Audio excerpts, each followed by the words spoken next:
All right. Good afternoon or evening or whatever the hell time it is, everybody. Welcome to our reading of Tommy Boy, one of my favorite comedies from growing up, and I still love it. We have an amazing cast here tonight. We have cast playing the titular Tommy Boy, of course, Tommy Callahan, played by the late, great Chris Farley in the film.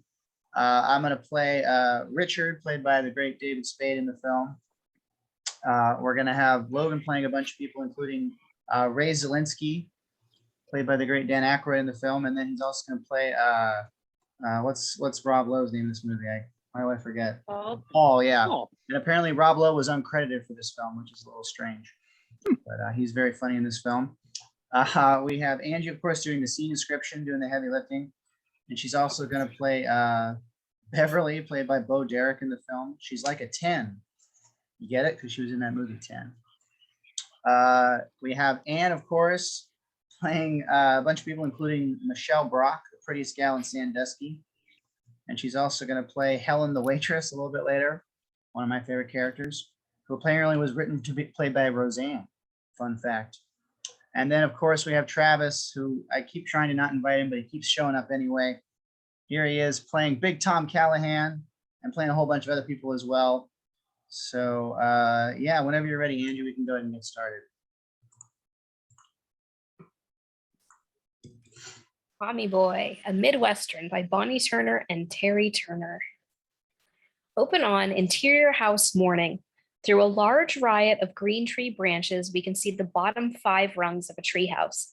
We see a kid's feet descend the rungs. They belong to 11-year-old Tommy Callahan. He turns and runs through the open sliding glass door. However, the sliding glass door is closed, so with a loud bonk, young Tommy runs straight into it.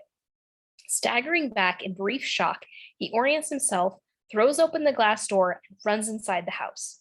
Exterior front of house. Young Tommy bursts out the front door, now in school clothes. He is carrying several books and a Brady Bunch lunch box. High angle on front yard. It is a huge front yard, and as the little figure of Tommy cuts across the lawn, the sprinklers come on. We hear Tommy yell a faint shit. Exterior sidewalk. Tommy runs along, then veers off through a neighbor's yard. Exterior yard. As Tommy, not slowing, bursts through a tall row of hedges, he loses one of his school books. As it hits the ground, we see it's his history book.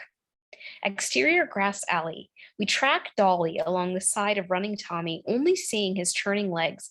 Suddenly blazing past him are 2 other 11-year-old legs, clad in leg braces. It's Forrest Gump. Exterior, another yard. Tommy jumps over some low hedges and into another neighbor's yard. As he barrels along, he suddenly begins to run at an odd-looking angle, his head nearly at waist level. Though he doesn't slow down, he stares intently at something off camera. We widen to reveal a shapely mid-30s woman on her porch in a nightgown, bending over to pick up the morning paper. Exterior, another yard. Tommy crashes through a tall hedge. Immediately, a large dog, free of leash, lunges after him. Panicked, Tommy claws open his lunchbox and empties its contents behind him as he runs. The dog, appeased by the offering, gives up the chase. Exterior street. As Tommy rounds a corner, he sees the school bus slowly departing the curb. A small blonde kid cycles past him on a bicycle. He is Richard Hayden. Wait again, Tommy. You're pathetic. Shut up, Richard. Angle on bus. Many kids crowd the back window, cheering Tommy on. Exterior school bus. Cloud of exhaust smoke. Screams after the departing campus tram bus. Damn. Coughing, he begins to run towards his college campus. Exterior parking lot day. As Tommy runs a zigzag pattern through the crowded parking lot, manages to hit nearly every single car. As he bumps into each one, a car alarm goes off. Exterior campus walk. Slows to a walk, putting on a distant approximation of a cool walk. We see why. As 2 pretty female students enter frame, as they exit frame, Tommy glances up at the campus clock tower. Angle on clock tower. It is 1 minute to 11 a.m. With a groan, Tommy begins his dash again. Exterior grass quad. Tommy barrels toward a tall row of hedges. Just as he is about to burst through them, we cut to other side of the hedges. A worker is building a wood fence right up against the backside of the hedges. As the worker bends to pick up another board, we hear an enormous whoomp, and we see several of the fence boards bulge with the pressure of Tommy's huge impact. We cut to angle on Tommy. He staggers almost cartoon-like as he reels from the impact. In a few moments again, he bursts into the top speed run. Exterior academic building day.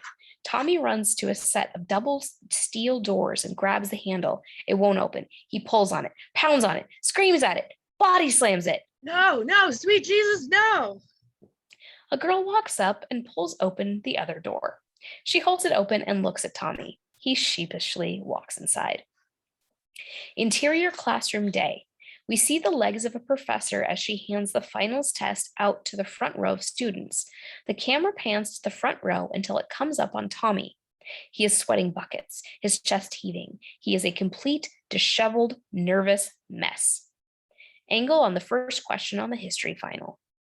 It is a fill-in-the-blank question that reads, Thomas Jefferson, James Madison, and blank, Hancock, were framers of the Constitution. Chris carefully writes in Herbie. The montage music ends. Interior college hallway, plate glass window, day. We find a sea of young faces intently searching the long strip of computer paper. Nobody moves. It looks like a painting. The camera pans across the group until it lands on Tommy's frozen face. D plus. Oh my God, I passed. I got a D damn plus, not just a D, I'm a college graduate. Interior living room of old house, night. A big party is in progress. The music is loud. Angle on Tommy and several of his college friends sitting on the floor. Wombat, ooh. Hey guys, do I look different now that I'm a college grad? Not really. Apparently they give out a lot fewer D pluses than they do D minuses. It's not a grade they like to give out, believe me.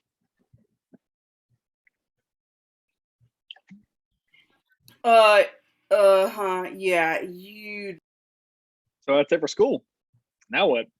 No idea. But for now, I'm gonna work at my dad's loading dock, like always. After that, I gotta figure it out. I'm gonna miss you, man. You were heat, hot, something. The best? Best. You were the best. I love all you guys, but especially, damn it, Travis. I want to make a toast He stands, the others follow. Tommy raises up his beer. to the best bunch of rugby freaks ever born. Okay, maybe we weren't the smartest guys on campus, and maybe we didn't form little clubs that deliver hot lunches to really old people, and maybe we spent a little too much time puking off balconies, but at least we had fun.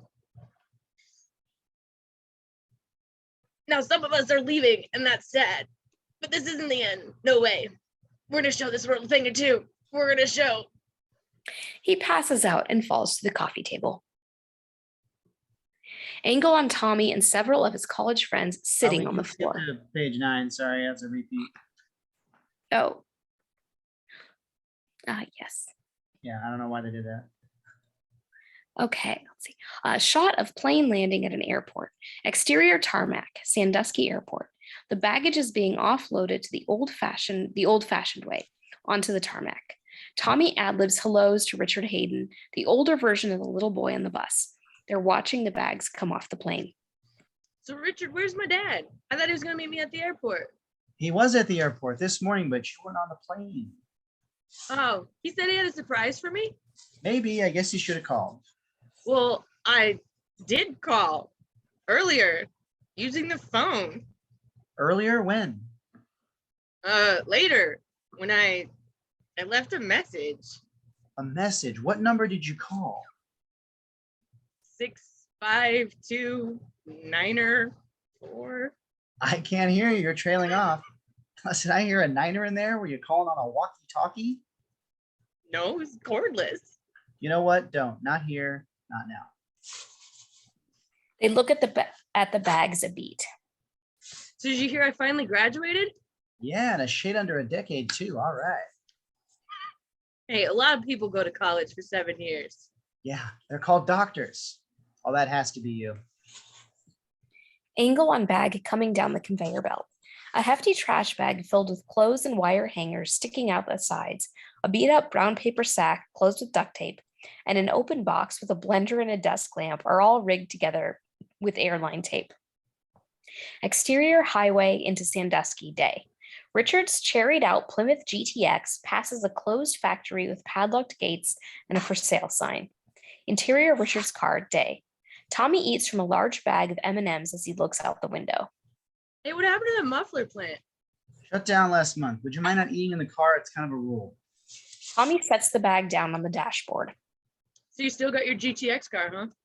Yep, and I've dropped in a 440 Magnum with a six-pack. You hang on to a car this cherry, kind of like your suitcase.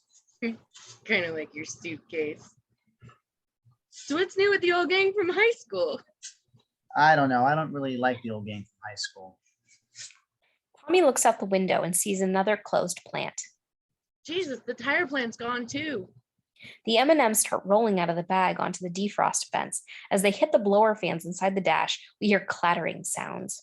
Oh, come on, man. Oh, that sounds good. Melted chocolate inside the dash really ups the resale value. Tommy leans over and inspects the vents. I think you're gonna be okay here. You have a thin candy shell. Surprised you didn't know that. Exterior highway day. The car pulls into the Callahan Auto Parts, a sprawling complex of large brick buildings built in the 20s.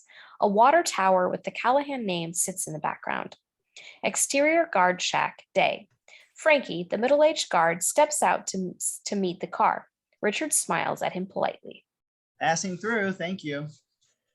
Frankie sees Tommy and lights up. Mentioned that. Hey, Tommy, good to see you. Hey, congratulations on that D+. Wasn't easy, Frankie. I'm not gonna lie to you. Hey, good to have you back, Tommy. We're all proud of you. As he waves him through. This is pathetic. Interior, a hallway, Callahan Auto Parts day. The hall is a mid-50s industrial. Posters on the wall remind workers that safety is number one. From the far end of a hall, a large and dynamic man in his late 50s turns the corner and strides toward the lens. Big Tom Callahan. He leads Frank Rittenhauer, Callahan's 50-ish VP, Ted Riley, company lawyer, and Ron Gilmore, a 60-year-old bank corporate loan officer. Ron, don't tell me that the bank thinks we need to wait it out. Any business that tries to wait it out will be just that, out. You're either growing or you're dying. There ain't no third direction. I think that's Oh, well, Tom, you're talking about a huge loan. Instead of borrowing, you should take on a partner. Lord knows you've had plenty of offers. Big Tom is walking along a wall of oil portraits. A big man in a 1920s suit, another in a 40s suit, a large woman in a 40s woman's suit, and one of Big Tom. They all look like Tommy. Our employees are our partners. My grandfather founded the company in 21. My father kept in running the Depression. My aunt Ellen ran it when he went to war, and someday when I'm gone, my son will run it. Big Tom comes to the empty spot where Tommy's portrait would be. Instead, Tommy is standing there. The gene pool looks low. Hi, Dad. Tommy boy! They suddenly charge and hug, trying to lift each other off the ground. Damn, I'm proud of you, son. Big time college graduate. Thanks, Dad. You're looking good, kid. Yeah, I've been working on the guns. How you doing, Mr. Riley? Oh, real good. I had a kidney removed in April, but real good. Big Tom throws an arm around Gilmore. Son, you remember Mr. Gilmore from the bank? They shake and ad-lib hellos. Come on to the floor with us, son. Gilmore here needs to be reminded why he does business with us. Richard, could you... Run these figures by accounting and send them out? No problem. My fellow nerds and I will retire to the nerdery with our calculators. We'll have something for you by the 4 o'clock staff. Richard leaves as the group move towards the factory floor. Near the swinging double door entrance sits a rack of hard hats. Big Tom grabs one. Hard hats, gentlemen. You get hit in the head without this, they take your brains out with a goddamn soup ladle. Interior factory floor day. An enormous room filled with workers running various auto parts machinery. Our group are all wearing their safety helmets, except for Tommy, who, looking down, tries to adjust the helmet's headband. Big Tom yells, "Low bridge!" allowing everyone to duck underneath the large tongs of a forklift, except Tommy, who, with a loud clang, smacks his head. Big Tom yells to a worker. Hey, Danny, how's that new son-in-law? A real pain in the ass. Hey, Tommy, you're back. Way to go on that D plus. Tommy shrugs it off modestly and gives him a wave. The group keeps walking. As they continue, workers look up and wave at Tommy, ad-libbing hellos and congratulations on the D+. Tommy spots his buddy Lewis working on the line. Tommy crosses to him and the group keeps moving forward. Lewis, what are you doing on the floor? They slap each other on the back. Yeah, I was going nuts on the loading dock, so they moved me in here. What's this thing? He points to a high-speed cylindrical rotating sander that is bolted to the floor. Lewis grabs an oil filter from the crate. Oh, I take oil filters that need smoothing and give them a quick zap. He demonstrates. Tommy picks up another oil filter. Can I try one?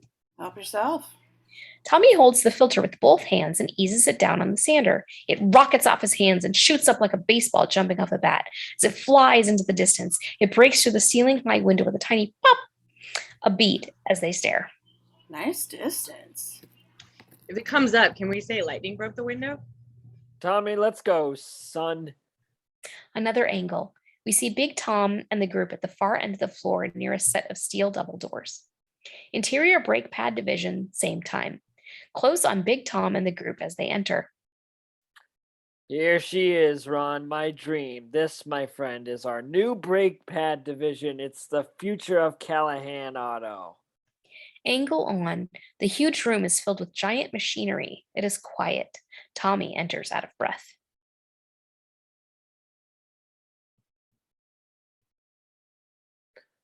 Quite a sight, Tom.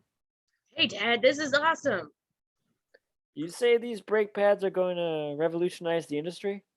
Composed of high-grade steel and graphite. As the group stops near a machine, Tommy wanders over to another part of the room, seeing a series of large hooks spaced 6 feet apart. And hanging from an overhead conveyor line, he presses the switch that gets them moving. The goddamn Rolls Royce of brake pads. That's what they are. I get tears in my eyes just thinking about it.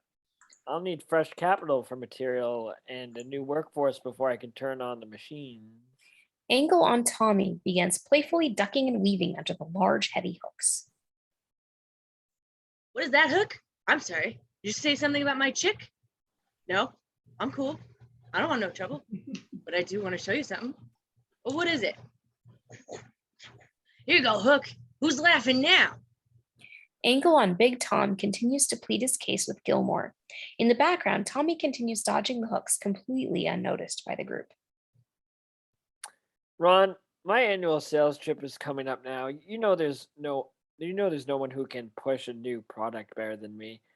You'll get your money and hell, I'll be able to hire half the damn town. You know what I'm saying?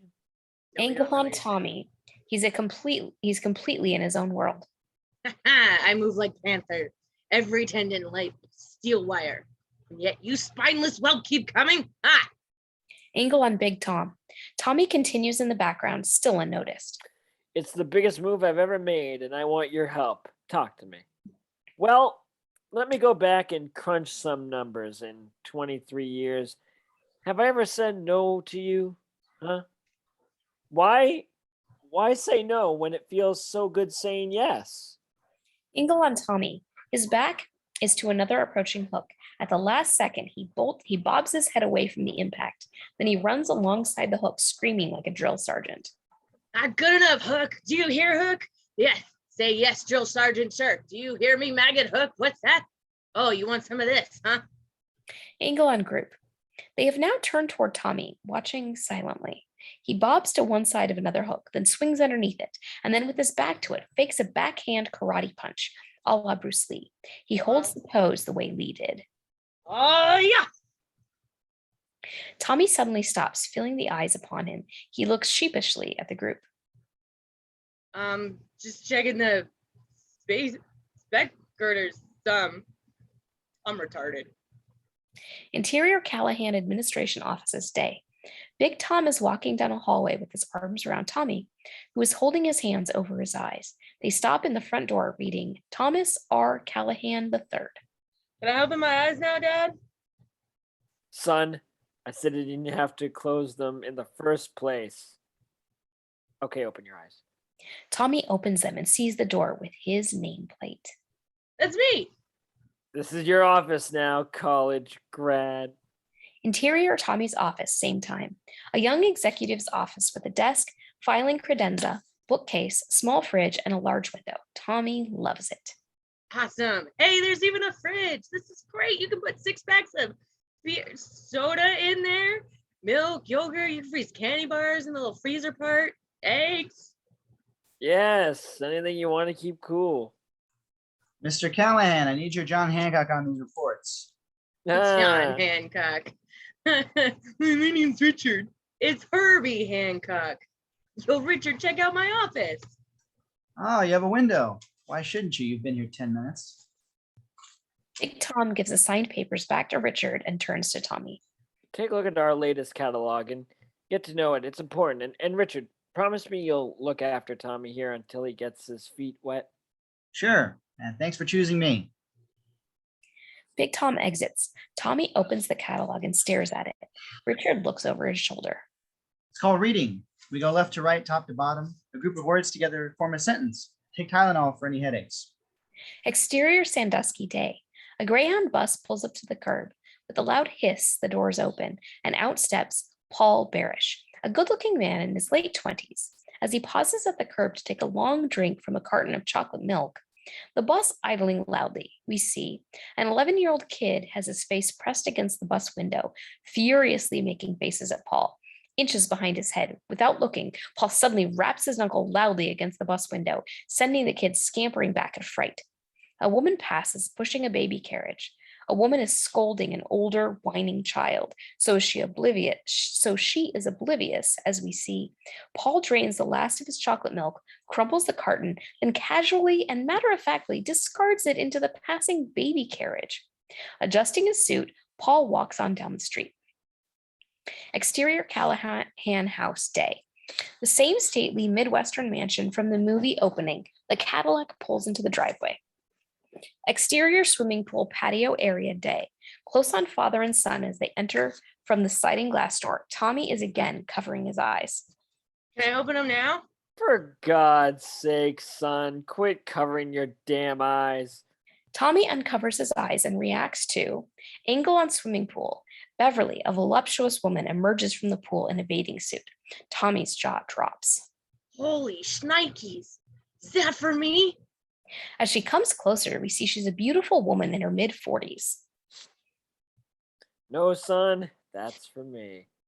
Is this Tommy? This must be Tommy. Are you Tommy? Hi, I'm Tommy. I'm Beverly, and you are just adorable. Nah. You think? Tommy, I've got a little announcement when you get older. Life starts moving real fast. One day you wake up and you can't pee straight. Excuse me. Sorry. Son, I've asked Beverly to marry me. Wow. What did she say? I said yes. Interior living room, minutes later. Beverly, now in a bathrobe, and Big Tom sit next to each other, a fire going in the fireplace. This is too cool. You're getting married. How'd you guys meet? At the Pat Farm Spa Resort thing, Beverly was one of the trainers. She's the only one I didn't want to plant 6 feet under a lettuce patch. And Tommy, here's the part I think you'll really like. Beverly's got a son. I met him. He's a good kid. He worked at the spa, too. He's coming today for the wedding. Tommy, it feels funny saying this, but my son will be your new brother. I'm gonna have a brother? No way! I used to dream about having a brother. We can eat breakfast together, ride bikes, watch each other shave. Can I call him Chip? The doorbell rings. What do you know? Speak of the devil. Angle on front door. Tommy opens the door. Brother! I'm Paul. You must be Tommy. Sticks out his hand. Tommy grabs him in a head hug. Brothers don't shake hands. Brothers gotta hug. Easy, Jesus. boy. Easy, boy. You'll snap his spine. Don't worry about that, Tom. I'm not running out of candy. Good to see you, kid. Hello, Paul. Hi, Mom. You're looking good. Tommy gushes with joy over Paul's shoulder. Paul turns to him. Something wrong? Brother! Oh, God. That's gonna leave a mark. Exterior Sandusky Street, night. Big Tom's car cruises the main street. Interior car, night. Tommy is driving. Paul is next to him. Tommy is excited. Paul is not. I've got a whole new family. This is so awesome. Yeah. Great. No offense, but if I sent a picture of your mom to my frat, she would definitely be boner of the month. I'm honored. So is there anything to do in this town? There's tons of things. Late night pitch and putt, Delch's Topless Donuts, 24-hour Pizza Hut. What do you want to do? Is there anything a little more dangerous? A knowing smile comes over Tommy's face. All you can handle, my man. Exterior, a large pasture, night. We start close on Tommy and Paul as they stare silently at something. We can't see where we are yet. Just look at him. Pretty maids all in a row. I want the one on the left. She's perfect. Which one you want? Does it make a difference? Oh, yeah. Wait a minute. Is this your first time?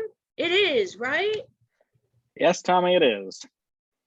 God, you're going to remember this for the rest of your life. As they start walking, pull back to reveal that they're in a pasture with a herd of cows sleeping standing up.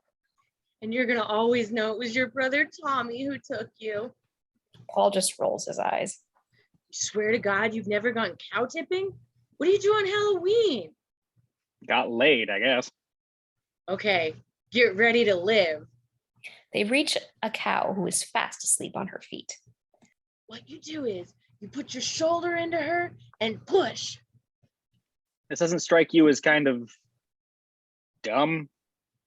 We're family. We're going to be doing lots of dumb stuff together. Just wait till Christmas. Paul cringes at the thought. About 2 feet from the cow, Tommy gets down into a 4-point offensive lineman stance. Then, with all his strength, he bursts forward, except his 2 legs kick out from under him, and he dives face down into the world's muddiest field. The cow wakes up, startled, it tramples off, using Tommy's head as a starter pad, driving Tommy's head deep into the mud, face first.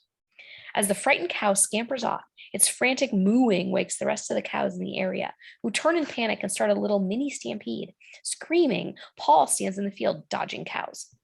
Stay back! Get away from me! Close angle on Tommy. He pulls his head out of the ground. Wow.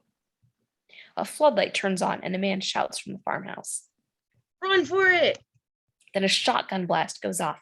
As Tommy and Paul take off to the cow pies, Paul accidentally trips and falls hard into the mud. Don't worry, I'll save you. Get away from me! Grabbing Paul's arm, Tommy starts dragging him through the mud as another shotgun blast echoes in the night. Exterior gas station night. A close angle on Paul's muddy shoes as he carefully hoses them off. Big Tom's car is in the background. Your Italian shoes. They're worth more than your life. Hey, get me. My turn. Over here. New angle. Tommy is completely covered with mud. Man, I got douched with mud. Hey, Chucko. Doesn't smell like mud. He blasts Tommy with a hose. Oh, that's cold. Tommy begins to sing. I'm a maniac on the floor, and I'm dancing like I've never danced before.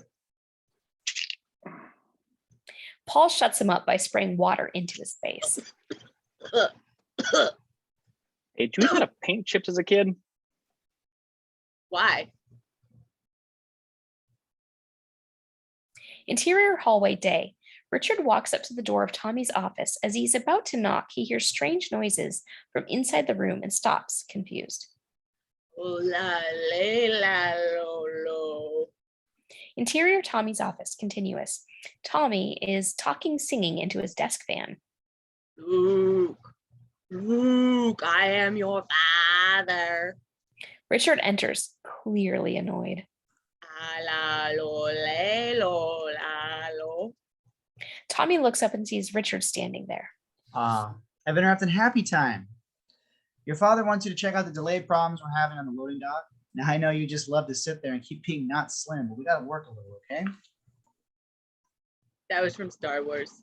I know. Interior loading dock day. Tommy's holding some papers and talking to RT, the miserable wise-ass foreman. Several other dock workers stand watching. RT, I think I figured out the problem. This order is going to Columbus. That's a 1-day delivery, but you've got it marked for 2. That's because it's going to Columbus, Georgia, not Columbus, Ohio. You see those little letters after the city? That's the state. What else you got, Wonder Boy? That was pretty much it for now. He turns and starts walking away. Hey, Tommy, maybe you should go back to college another 7 years and study a globe. He laughs. Tommy flinches, but keeps on walking. The rest of the workers feel bad, but give RT dirty looks. Another angle. Michelle stands in a glass-windowed office near the dock area. She watches Tommy walk toward her. Another angle. Michelle walks to the door of her office and stands in the doorway. Tommy, I'm Michelle Brock. Do you remember me, Chaparral High? Yeah, I remember. I sat next to you in history. You work here? That's so bizarre that you work here. The town works here. Right. Well, then it's bizarre that you're one of the half of the one halves that He trails off and turns away, getting angry with himself. She takes his arm. Come on in and forget about RT. He's just pissed off because he only recently found out what a loser he is. loser. Interior office, same time. Michelle's domain. The room is organized chaos. Stacks of files dominate every surface, including the floor. On top of each stack, little handwritten signs read overnight delivery or 3-day delivery or 6-day delivery or restock orders or ship ASAP and other shipping related file headings. These handwritten signs are attached to various personal items, dolls, hairbrushes, souvenirs, so that the little signs stand up and are easy to read. And as he and Michelle enter, Tommy looks around, impressed. Nice. How come you don't put the files in file cabinets? I don't like file cabinets. Why not? You have to open them up. Tommy nods. It makes sense. I've got my own system. Hasn't failed yet. As she speaks, she goes to a plexiglass pneumatic tube on the front wall and puts a shipping order in the opening. The shipping order is instantly sucked up through the tube. All the shipping orders go through me, which means I spend about half my pathetic anal life in here, so if I couldn't do things my own way, I'd probably freak out and blow up the whole town. Cool. Hey, remember your brother Dwayne? What happened to him? We used to go down to the Safeway all the time and get caught trying to steal donuts. Well, he's a cop. Yeah, he had to get a real job when my parents moved to Cuyahoga Falls. Wow. A pause. Tommy gets very uncomfortable. Michelle reaches for a donut on her desk. Want one? No thanks. You see, I've got a bit of a weight problem. When I was a kid, they had a bear claw loaded down with Jimmy's. Lodged right here. Enjoying him, Michelle can't help smiling. You want some coffee? Sure. As she pulls 2 mugs from behind the stack of files, Tommy smiles at her. She smiles back. Interior Big Tom's bedroom, day. Big Tom and Tommy are wearing black tuxedos. Tommy looks out the window. I bet half the town's here. You look great, Dad. It's a big step. You see, Tommy, this marriage thing, well, it's something. Hey, Dad. It's cool. I want you to be happy. Big Tom lets out a sigh. Richard, holding a champagne glass, steps into the room. They're ready for you, sir. Big Tom puts his arm around Tommy. Yeah. Well, how do we look, son? Chubby? That was probably the champagne talking, sir. Exterior backyard later.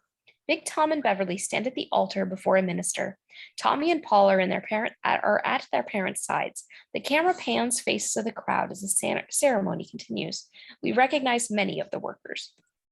And so these vows are held sacred from now until eternity. If there is any person who finds a reason these 2 should not be wed, speak now or forever hold your peace. You kidding? Go get him, Tom. Everyone laughs. Exterior backyard later. The reception is in high gear. A band plays 60s and 70s hits. Paul and Richard are momentarily standing alone together. It's a little awkward. Richard is assembling a video camera. So what exactly do you do for Tom? I research new clients, put meetings together, organize his schedule. That's great. One day when I'm cashing the elephant checks, I'm gonna get me a male secretary. I am not, as you put it, a male secretary. I'm an executive assistant who advises Mr. Callahan on the auto industry. Oh, I'm sorry. It's like a stewardess who wants to be called a flight attendant. Sorry about that, Chief. Whatever. Could you move back just a tad? You're a little close. Are you wearing high karate? A series of shots capturing different groups of people talking, drinking, and dancing. It ends with a shot of Richard holding a video camera and shooting something. Point of view, Richard's video camera. It scans a bunch of well-wishers ad-libbing congratulations. The video camera comes upon Rittenhauser and Riley. They've had a few drinks. You look dynamite today, Beverly. Yes, Tom, you're a lucky man. Boy, would I like to get some of that. Good Lord. So, can we cut that? Is there an edit button or something? Rich, did you hear me? Come here, you little prick. Cut to, Big Tom is standing over a table of people. He is finishing up a sale at his own wedding to an out-of-town client. Everyone in the area, including Tommy, listens to the master at work. The video camera darts around to catch everything. Sounds good, Tom, but I'd like to take a look at your operation before I commit. Fair enough. But I'll tell you what, Hank. I could get a good look at a T-bone by putting my head up the bull's ass, but I'd rather take the butcher's word for it. Ooh. Bull's ass. That's great. And you guarantee everything will sell.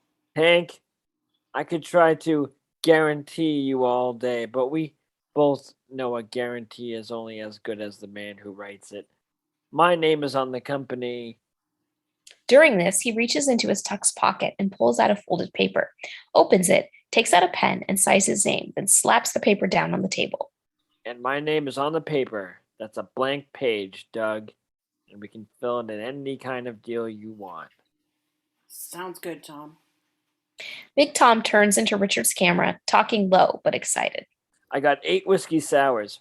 Really? And in me, I still sell the son of a bitch. Damn, I'm good. Where's my wife?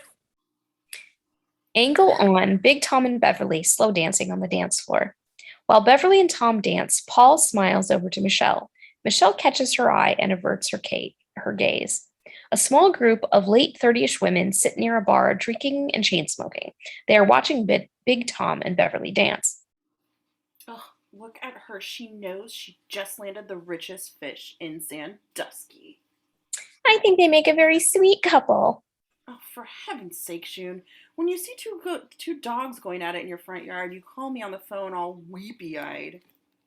Tommy and Michelle are talking. The video camera moves in on them with Paul. Hi, I'm Tommy. This is Michelle. And we're alcoholics. Nope, just kidding. This little lady is Michelle Brock. We shared a history class a while back. I carried her books. She called me Monkey Boy. Hey, looking back, I see that was wrong, lady. No. Do it into your camera and your impression of Mr. Capiaggi, our teacher. Oh, he was my football coach, too. One day he goes, so you fellas care more about smoking your dope than you do about winning the state championship, huh?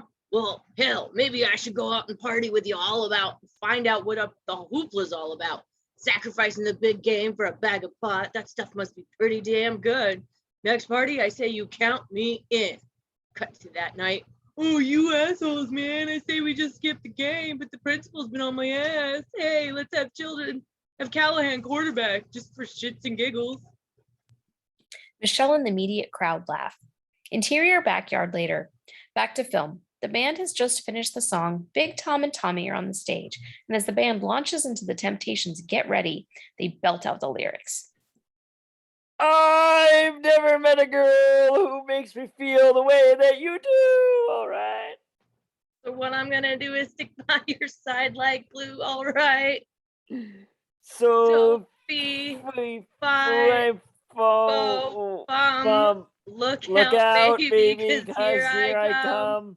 I'm coming to make love to with you. Go get ready. Get ready. Get ready. Cause here I come. Get ready. Cause here I come. They break into the full tilt temptation move, dancing wildly. Suddenly, Big Tom slows and starts slumping to his knees. People react to the music awkward, and the music awkwardly comes to a stop. Close on Tommy, his face frozen in confusion. Another angle from the ground. Several people are huddled around and looking down into the camera. Exterior cemetery day. A matching shot of the same group of people staring down sadly. High angle. There is a huge turnout for Big Tom's burial. Tommy stands close to the casket, his head down. Match dissolve to Tommy standing alone at the grave. Everyone has gone home except for Richard, who stands alone, far back from the grave. Sunglasses can't hide that he is crying. Dissolve to exterior Callahan factory. Tommy walking through the closed and empty Callahan factory. Dissolve to exterior lake day. Tommy and Michelle are in a very small sailboat, about 30 yards offshore. The sail is completely limp, as there is no wind whatsoever. My dad gave me this boat. I used to go sailing late at night when there was no one else on the lake. My dad would stand on the shore and yell out, "Hey, quit messing with your dinghy." I really miss him. Your father was a great guy. I'm glad you asked me to come out here. I can't believe you wanted to. It can be awesome out here, but usually there's more wind. You need wind because, well, But it pushes the sail, so what are you going to do now? As they talk, Tommy tries holding the limp sail out, hoping it'll catch a breeze. It doesn't. They sit low in the water, and any movement Tommy makes causes the boat to rock. I don't know, but I feel like I got to do something. I don't know what. God, I sound like an idiot.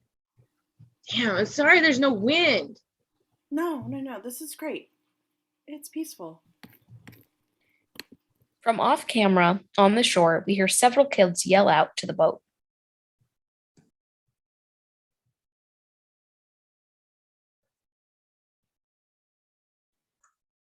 Hey, Tillo, you ain't moving. From Tommy's point of view, we see 3 kids on the shore. Yeah, need a little wind here. No, you need to drop a couple 100 pounds, blimp.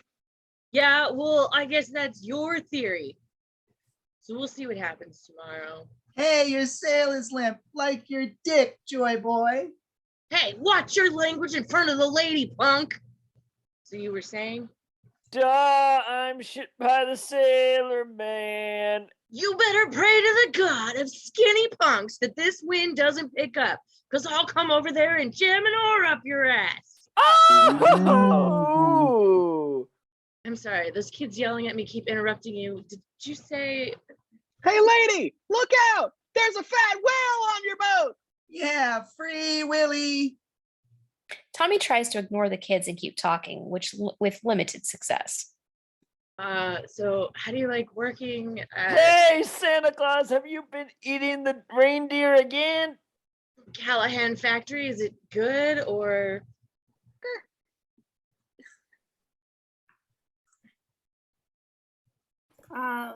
Listen up, you little shitbrains. I know where you live. I've seen you sleep. I swear to fucking God, everything that's holy, that your mama will cry when they see what I've done to you. Ashen face, the kids scatter. There's a beat of silence while Tommy stares at her. I was kidding. I have no idea where they live. That was awesome. Interior Callahan bedroom day or boardroom day. A dozen men and a very old woman are seated at a large conference table. Ladies and gentlemen, we're in trouble. Zelensky Industries has an offer on the table to buy us out. And but Callahan has been a family and employee owned since Tommy's great-grandfather dug the first shovelful of dirt, and I'll be goddamned if it's going to change on my watch. Frank, if we sell while our value is still high, everyone who owns stock in the company stands to make a lot of money. That, of course, includes you, Mrs. Callahan. You and Tommy are the primary shareholders. It seems so vulgar to think of money at a time like this. Oh, absolutely. Ted, I don't want to hear the word sell one more time. But Ron, we do need that loan to keep us afloat until we figure things out.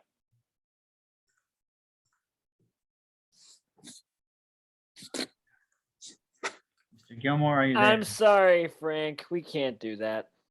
The room breaks into confusion.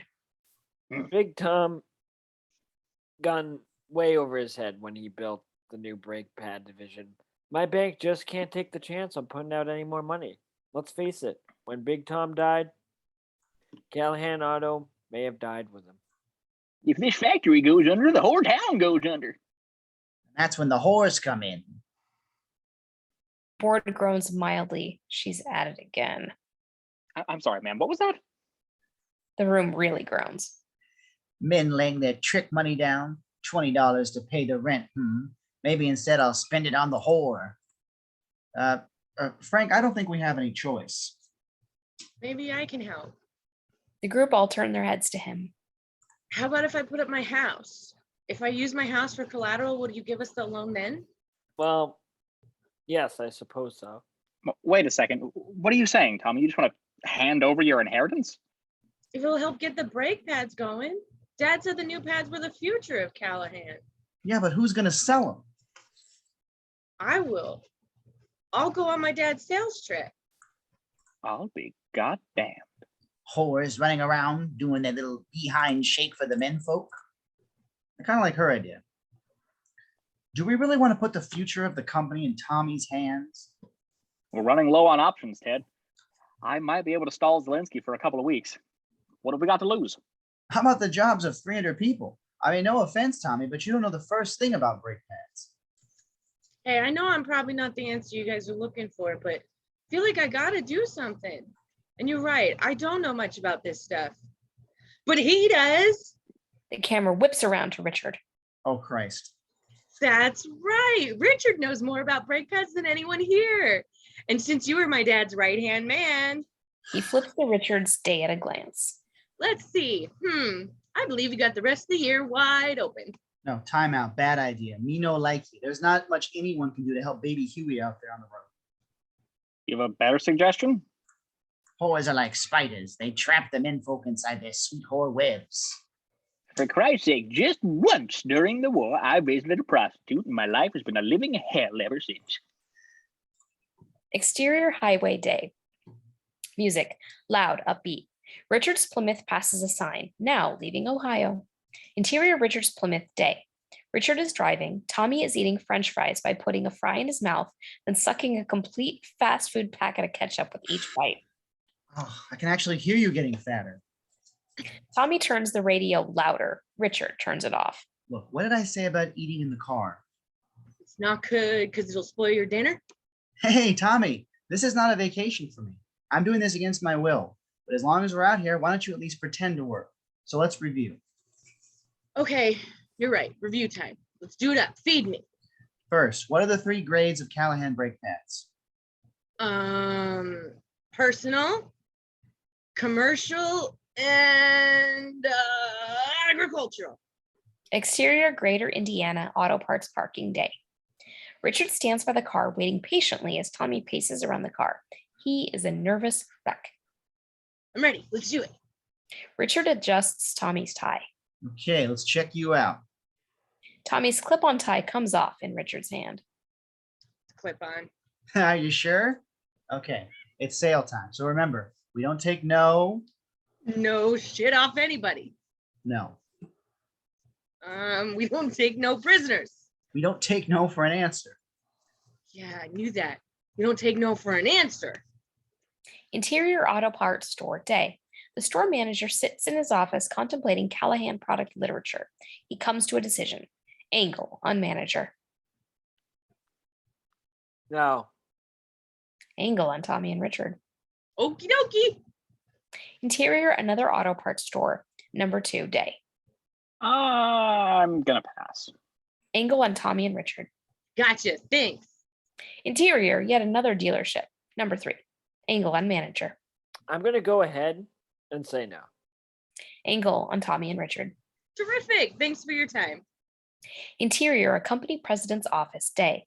An impressive room with auto memorabilia everywhere. The president is a strictly business guy in his 50s and sits behind a large desk that has expensive toy cars on it.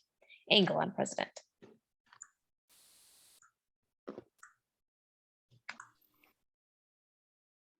Let me say maybe. Angle on Richard and Tommy. They're in shock. Richard jumps in. The spectrometer readout on our nickel cadmium alloy mix indicates a good rich strobe and fade, decreasing wear incidence on the pressure plate. Whoa, little fella. I don't follow the legalese. Tommy, trying to save the day, jumps in. Plus, our new brake packs are really cool. You wouldn't even believe it. Like, say you're driving with your family, right? He picks up a toy car and demonstrates, pushing it along the desk. You're driving along, you're having a good time, your kids are in the backseat yelling, I have to go to the bathroom, Daddy. And you're saying, quiet down back there. I swear to God, I'll reach back there and smack you with my road atlas, damn it. And all of a sudden, there's a truck tire in the road and you hit your brakes. It stops the car abruptly. Oh, that was close. But now let's say you're driving with the other guy's brake pads. He picks up a different car and demonstrates. You're driving along, kids are yelling, I gotta go to the bathroom, Daddy. Not now, damn it. Oh no, a truck driver. You hit the brakes and it's, hey, I can't stop. Look out, there's a big cliff. No! He sends it over the cliff and makes a crashing noise as he violently bangs a car on the side of the desk. He takes a big display lighter off the desk and sets the car on fire. Your whole family screaming, we're burning alive. Papa, Papa. Here comes the meat wagon. The medic goes, sweet Jesus, this guy's puking his guts out. Oh God, we got dental records. All because you wanted to save a few pennies. Angle on President. Get out. Now. Exterior gas station later. Angle on the inside of Richard's car hood. Tommy drops the hood, staring at the scene. It's a court low. Yeah, then guess what? Put it in. That's your penance for that puppet show back there. All right, fill it with gas. I'm going to go ask directions to our next big embarrassing failure. Interior gas station morning. Richard enters. It is a typical small town station. Through a large plate glass window, all of the action of the pumps can be seen. Although Richard has his back to it, the attendant is boredly reading a Louis L'Amour. Hey, Chief, could you tell me how far it is to Galesburg? 22 mile. I can't seem to find it on my map. Well, then get yourself a new map. Exterior station. Tommy takes the gas nozzle off the pump, pulls up the lever, and tries stretching the hose to the car's tank. The gas built up in the hose sloshes out, and despite his attempt to avoid it, onto Tommy's shoes. The gas nozzle doesn't reach the tank. Cursing, Tommy hangs up the nozzle and climbs into the car. Peering out the open car door, Tommy backs it up. At the end of the door catches on the metal pump protector pole.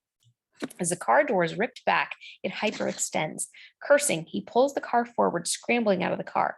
Tommy tries to pull the door shut. It won't budge. Interior gas station, same time. As Tommy tries to close the car door into plain view through the station's window, Richard is oblivious as he talks to the attendant. Well, it's got to be on the map, Galesburg. I mean, because you say it's 22 mile away, and you're really smart, and yet it's not on the map. I'm picking up on your sarcasm. Well, I would hope so, because I'm laying it on pretty thick. Outside, Tommy is heaving against the door. The sound of twisting, straining metal is heard. That is a map of Illinois, which we are in. Northwest towards Davenport, which is where Galesburg is. 22 miles away. Need to get yourself a new map. Outside, Tommy has put everything into it, and with a sickening sound, the car door shuts. He runs around and jumps into the passenger seat. Well, that wasn't so hard, now was it? How much owe you for gas? He didn't pump any. What? Exterior gas station. Richard leans on the driver's side window. How come you didn't pump any gas? They're all out. Just got diesel. Gotta go to the next station. As Richard disgustedly starts to get back in the car, he stops to check a small scratch in the door. He uses his thumbnail to try to scrape it off. Then he dabs his finger to his tongue and tries wiping it off. He studies it, tries again. Finally, he shrugs and opens the door. With a loud crash, it drops off the car and clangs to the ground. What'd you do? Exterior Callahan factory, night. A small carnival is set up in the factory parking lot. The workers and their families are assembled around Rittenhauer. I just want to welcome you to our annual family night. I know it doesn't feel the same without Big Tom, but we're still a family. So let's all try to have some fun.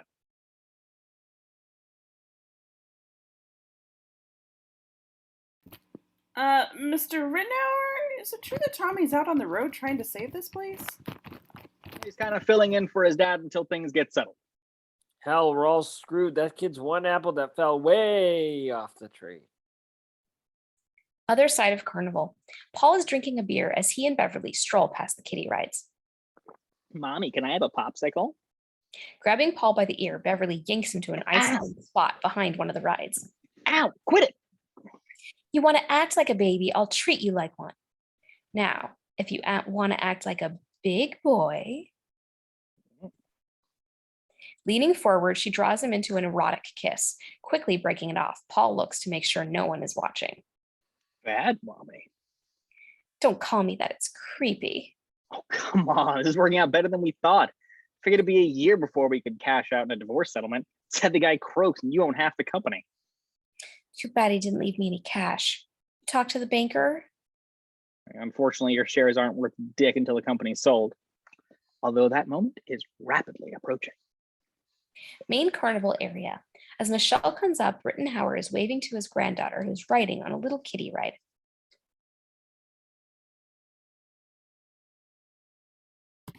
Mr. Rittenauer, is Tommy, doing okay?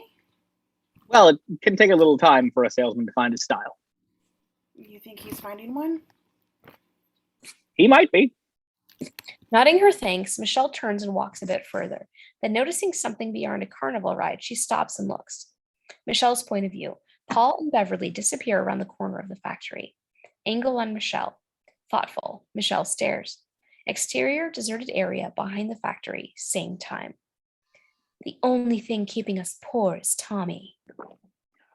Draining the last of his beer bottle, Paul tosses it aside. Then, stepping up to a chain link fence with a Callahan sign on it, he unzips his fly and starts peeing on the sign. Yeah, the guy's a loser. He's not going to sell squat. Zero, zip, nil, nicht, nada. Turning as he speaks, Paul's stream of pee misses the sign and hits a power transformer, causing a surge of electricity to leap from it. With a loud crackle of power, Paul's blown straight back, landing at Beverly's feet. I hate this place. Exterior road day. Richard's Plymouth moves down the I-80 toward Des Moines. Interior car, same time. Richard is driving. Tommy opens the glove box and pulls out a road map that has been, rather than folded neatly, wadded into a big ball. I don't see any McKeesport. It's the next town, tons of fun. It's got to be there. As Richard glances at the road, we see Richard and Tommy's point of view. A big buck deer darts in front of them as both Richard and Tommy scream with a loud whoomp as the car hits the deer. Exterior car, day. Richard and Tommy stare down at the deer. The car blocks our view of it, but we can see the antlers. They are both crying. You saw what happened. There's nothing I could do, right? Maybe if you hadn't leaned over and sold me, you could have seen it coming. Shut up, Tommy. It's not my fault. I've got to be able to insult you anytime I want. They both stop crying and just sniffle for a few seconds. Suddenly, they both burst out crying again. Interior car later. They're speeding into the next town. The deer fills the back seat. Both Richard and especially Tommy are sweating profusely from the work they've just done. Well, loading it up took us over an hour. We've only got 20 minutes before Brady Automotive closes. Yeah, but where are we going to take the deer? I don't know, the vet? You take dead animals to a vet? Take you to the vet. All right, the deer morgue then. I don't know. Interior hallway of an automotive parts distributor, day. Richard and Tommy are in front of the receptionist's desk. He's down the hall, last door on the left. Richard rushes ahead of Tommy. Hey, what's the hurry? You know that thing in the back seat? It's not a dead deer air freshener. We've got to take care of it quick. Now, this guy is one of our oldest customers, so we should be in and out. Hey, this sales thing isn't so easy. You can't just go in and out. You got to finesse them a little. Really? Because I'd swear you were trying a different approach, one involving a bunch of spring-loaded little snippets of crazy talk, time to shoot out of your mouth at the most awkward moments possible. Or is that what you mean by finesse? Nope, but it's nice to meet you, Mr. Insult. Hey, Mr. Insult, did you see Richard anywhere? Ask him, since he's so good, if he wants to try selling? Oh, yeah? Watch me. Interior Mr. Crowley's office a few moments later. Richard pitches while Tommy watches. Crowley, a tough but decent Appalachian man, is running out of patience. Of course, I understand what no means, but if I took no for an answer, I'd probably be on a corner right now selling spicy hot dogs and wearing a funny hat, huh? It makes sense, doesn't it? Look, I've been doing business with Callahan since I hung out my shingle, but I don't like you. Probably never will. You're a smug, unhappy little man, and you treat people like they were idiots. Tommy giggles. Richard looks dumbfounded. Beat. Crowley looks at Tommy. Tommy clears his throat and looks more serious. Mr. Crawley, you and my dad go way back. Son, I was sorry to hear about your dad. I was. But before I decided to keep my business with your place, I'd have to come by and look at your new operation. Tommy looks excited. Hey, I tell you what, you can take a good look at a butcher's ass by sticking your head up there, but wouldn't you rather take his word for it? Tommy guffaws and smiles at Crowley, proud of himself. Crowley looks puzzled. What? Tommy looks at Richard. Richard just stares back. I'm failing to make the connection here, son. No, I mean, you can get a good look at a T-bone by sticking your head up a butcher's ass, but then, no, it's got to be your bowl. Wow. Here's the deal. If I want you... You have derailed. Shut up, Richard.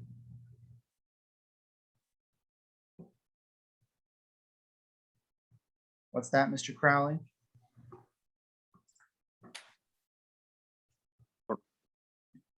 There's no line there. I don't know. Oh, My script freaked out at me, too. I don't know where we're at. just go to, yeah, I can't do This this. boy, anymore. I'm really at a loss for words here, said voice. Shut Yeah, up, this Travis. is mine. Okay, whatever. I'm at a loss for words, Mr. Callahan. Yeah. Tommy starts to lose it. Can't do this anymore, man. My head's about to explode. My whole life is shit, okay? I don't know what I'm doing. I don't know where I'm going. My dad just died. We just got killed Bambi. I'm out here getting my ass kicked. And when I drive down the road, I just want to jerk the wheel and run head on into a goddamn prison basement. A beat. Richard turns to Crowley. We'll be in touch. Exterior road, night. Their car passes a sign reading Minneapolis, 285 miles. Interior GTX minutes later. Richard drives. Tommy's hair is still standing straight up. That guy might not call us.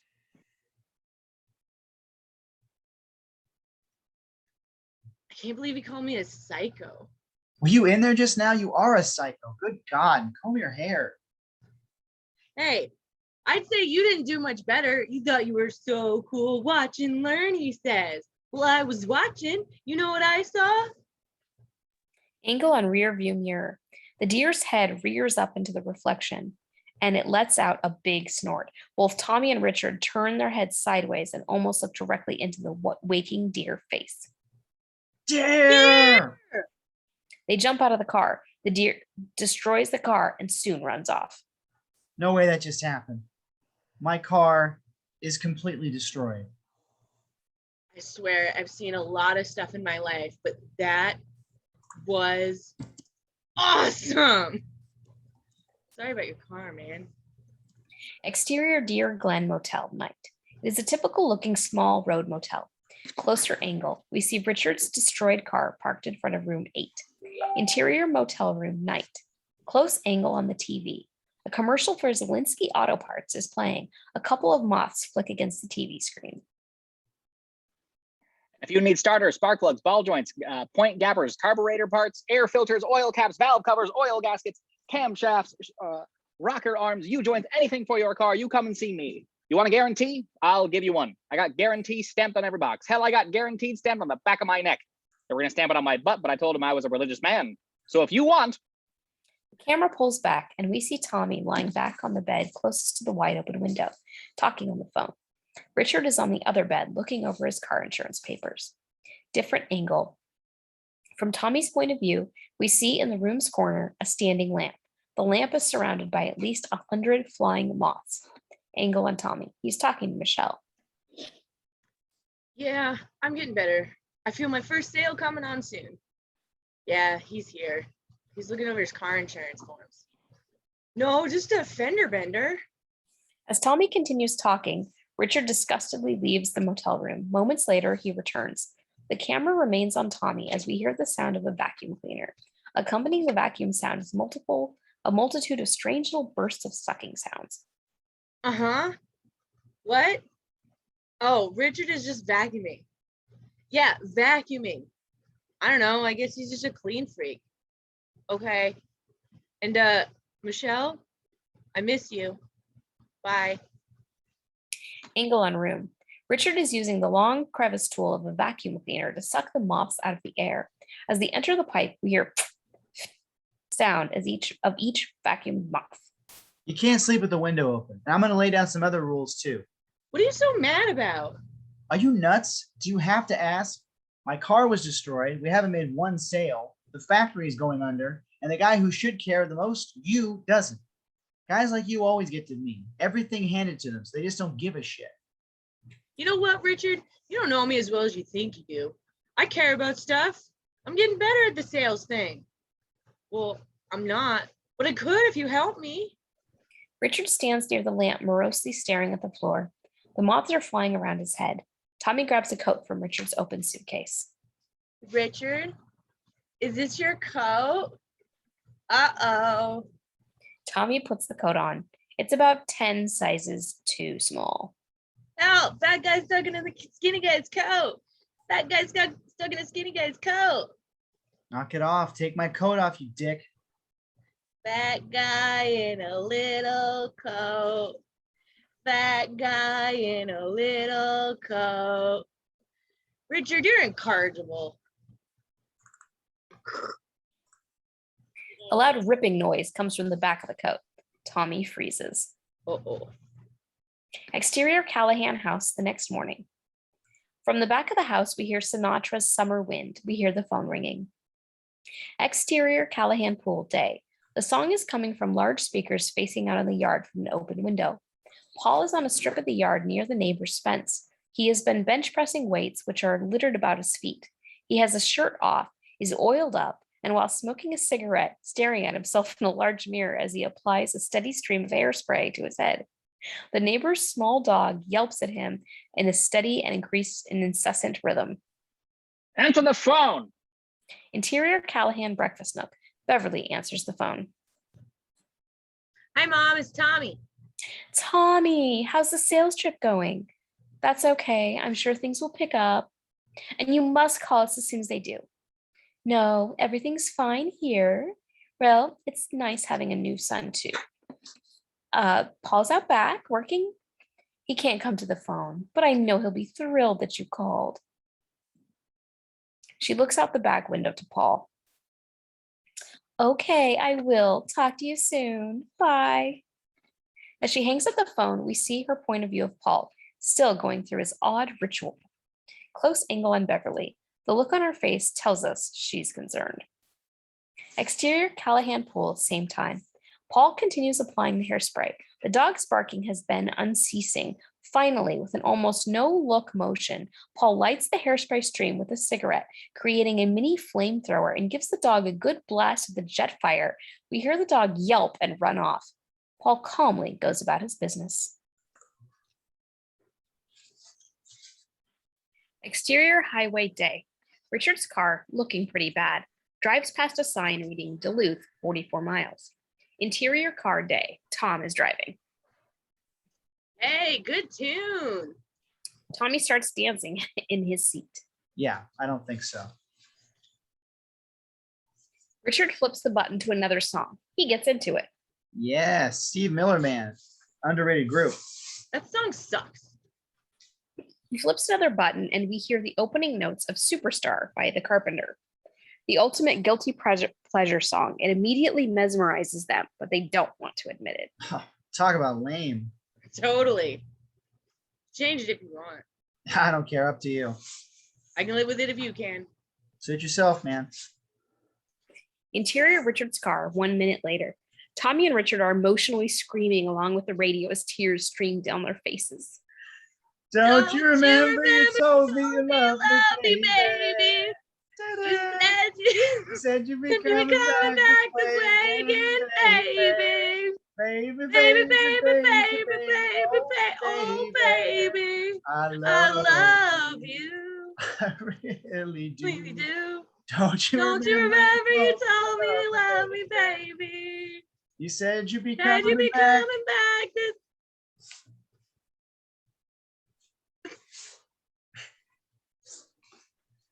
On this note, the front car hood springs open and the wind whips it back against the windshield. If you've ever had this happen to you, then you know what a shock it is. Tommy's view is completely obscured. As they both scream, Tommy slams on the brakes while wrenching the steering wheel. The car, hood up, goes into a skid and into a 360-degree turn. They continue to scream until the car is at the 180-degree mark, which, because of the wind, causes the hood to slam back down. They are momentarily going down the highway backwards. Tommy yanks the wheel and they go flying down off the shoulder. The car passes neatly under a sign that reads Atlanta, 285 miles. The car hood is sheared off and, like a weird-looking glider plane, goes flying yards through the air behind them. Tommy manages to bring a car to a stop. They are in a field right off the highway. Steam rises from the now exposed engine. Hey, I was just thinking, when we stopped for gas this morning, I think it was you who put the oil in. Hey, if you're gonna say I didn't put the right kind in, you're wrong. I used 10W30. Besides, motor oil would have nothing to do with this accident. Angle on the engine through the windshield, their point of view. The oil can and spout are still sticking out of the oil hole. True, but you didn't close the hood right, you king moron, no-selling waste of space. I swear to God, you're not human. You're worthless. Hey, I'm sorry about your car, but don't call me worthless. I'm trying my best. I'm not my dad. You're right. You're not your dad. He could sell a ketchup popsicle to a woman in white gloves. Ketchup popsicle? I learned everything I know from him. I had no father, but he looked out for me. He was your real father. You just took it for granted. Oh, I'm Big Tom's son. He'll fix everything. So I'm allowed to be a moron. Tommy leaps out of the driver's side and walks around the car. That's it. Out. Get out. It's go time. Oh no, look, Mommy, the rhino's getting too close to the car. Him too afraid to get out. Him just a little guy. Richard comes out of the car like a shot. Oh, I'm about to beat your ass, big boy. Look, boys and girls, it's Papa Smurf. They circle each other. Behind them sits the nearly demolished car. Come on, give me your best shot. I'll even give you a free one. Let me have it. Deal with it.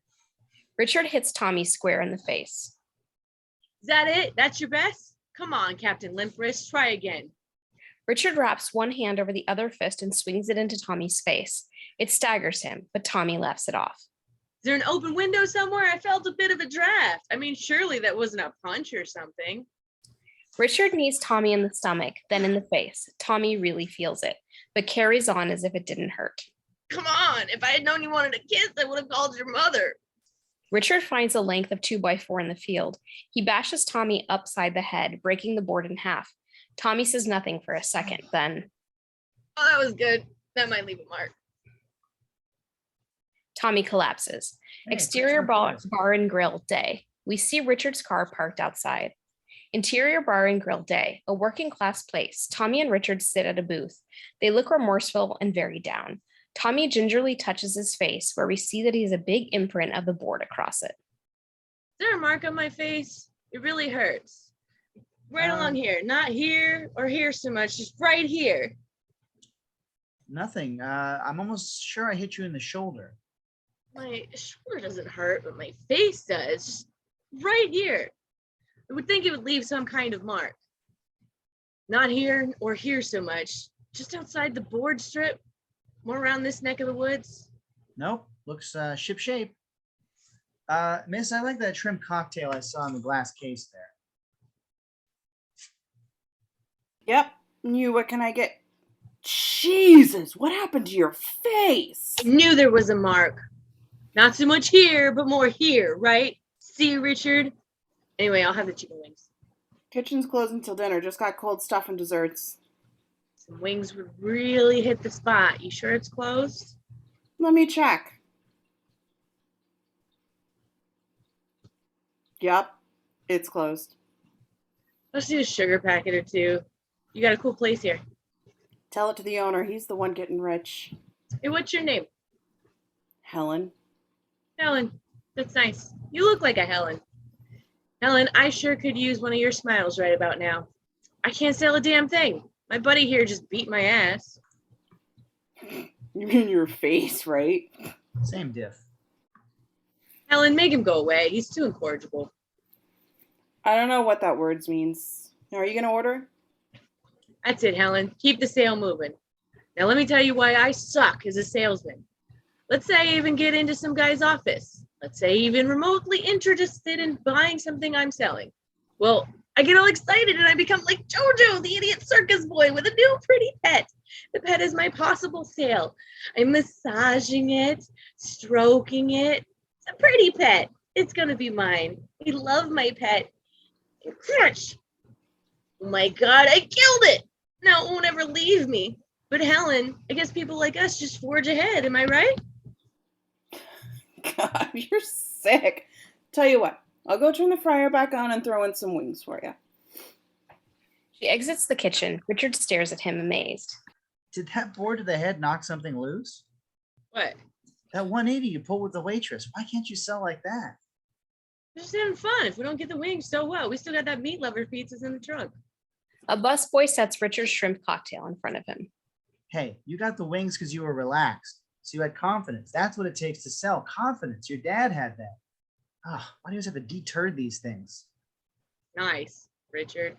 Good God, I need a pooper scooper. But my dad was smart. I'm not. Too true. But look, there's two kinds of smarts. Book smarts, which waved bye-bye to you long ago, and street smarts, the ability to read people. You know how to do that just like your dad. He was the best at knowing what people wanted to hear, what they needed to hear. That's what selling is all about. In a way, they're really buying you, not the brake pads. You sound like Tony Robbins. But maybe you're right. I think I am. Christ, look at this guy. They caught him right after a Thanksgiving feast. Richard, I used to love shrimp. You have stolen that from me. I'm going to call Michelle. You got any change for the phone? Try 1-800-COLLECT. Interior large warehouse day. Tommy and Richard stand outside an office door talking to the company manager, Nelson, who holds an oil filter box. I like your line and I like your prices, but there's a problem. There's no guarantee on your boxes. Oh, if something breaks, you can just call me, even if I'm at home watching TV. Callahan has guaranteed every part sold since 1925. Maybe so, but it's not on the box. It should always be on the box to comfort you. Calling out, I'm good. Calling out, I'm good, and I'll never let you down. Let you down. But if I do, I'm gonna make it all better. Tommy and Richard exchange a look. Nelson's a little insane. Look, our brake pads are made with non-corrosive polyplated. Son, if you're not talking about a guarantee, then skip it. My customers need to have that little label looking them right in the eye. Tommy jumps in. Hey, you can get a good look at your butcher. Richard gives a no-look snap at Tommy's face and shakes his head quickly no. Tommy stops cold. The room lapses into a long beat of silence. What? Remember, chicken wings. Chicken wings? All right, you want to talk about a guarantee? A beat while Richard stares, silently urging him on. Tommy looks back at Richard. Chicken wings. Well, let's think about this for a sec, Ted. Why would someone put a guarantee on the box? Very interesting. Go on, I'm listening. Here's the way I see it. A guy puts a fancy guarantee on a box because he wants you to feel all warm and toasty inside. Yeah, makes a man feel good. Of course it does. You figure that if you put that little box under your pillow at night, the little guarantee fairy might come and leave a quarter. Am I right, Ted? Nelson? Well, I want But to how do you say. know the fairy isn't a crazy glue sniffer? Building model airplane, says the little little fairy. We ain't buying it. Yep, gets into your house once. It's all it takes. Next thing you know, your money is missing and your daughter's knocked up. But why do they put a guarantee on the box then? Because they know all they sold you was a guaranteed piece of shit. That's all it is. Hey, you want me to take a dump in a box and mark it guaranteed? I will. I got spare time. But for now, for your customer's sake, for your daughter's sake, I say you should think about buying a quality product from me. Okay, I'll buy from you. What? That's what I said. Interior bedroom night. Beverly is on the bed wearing sexy nightgown. Paul is agitated as he sits on the side of the bed, talking on the phone to Tommy. Uh-huh. Yeah, that's great, Tommy. I'm sure it's just the first of many. Can't wait to tell him. All right, good luck with the rest of the week. Bye. Paul slams the phone on the receiver. He begins to pace. Hey, it's really very simple. I gotta think. Fat Boy's making sales. That's not good for us. What would be good for us? He's made one deal, Paul. It's not the end of the world. Here, scrunch it next to me and we'll figure it out together. I don't want to scrunch now. Please. All right. Knocked off track by her. Got to get back on track. What will be good for us? We want to sell a factory. They won't sell if Tommy is successful. You even need me right now. No. What I need is for everyone to stop talking so I can think. Why don't you come to bed? Hey, why don't you come to bed?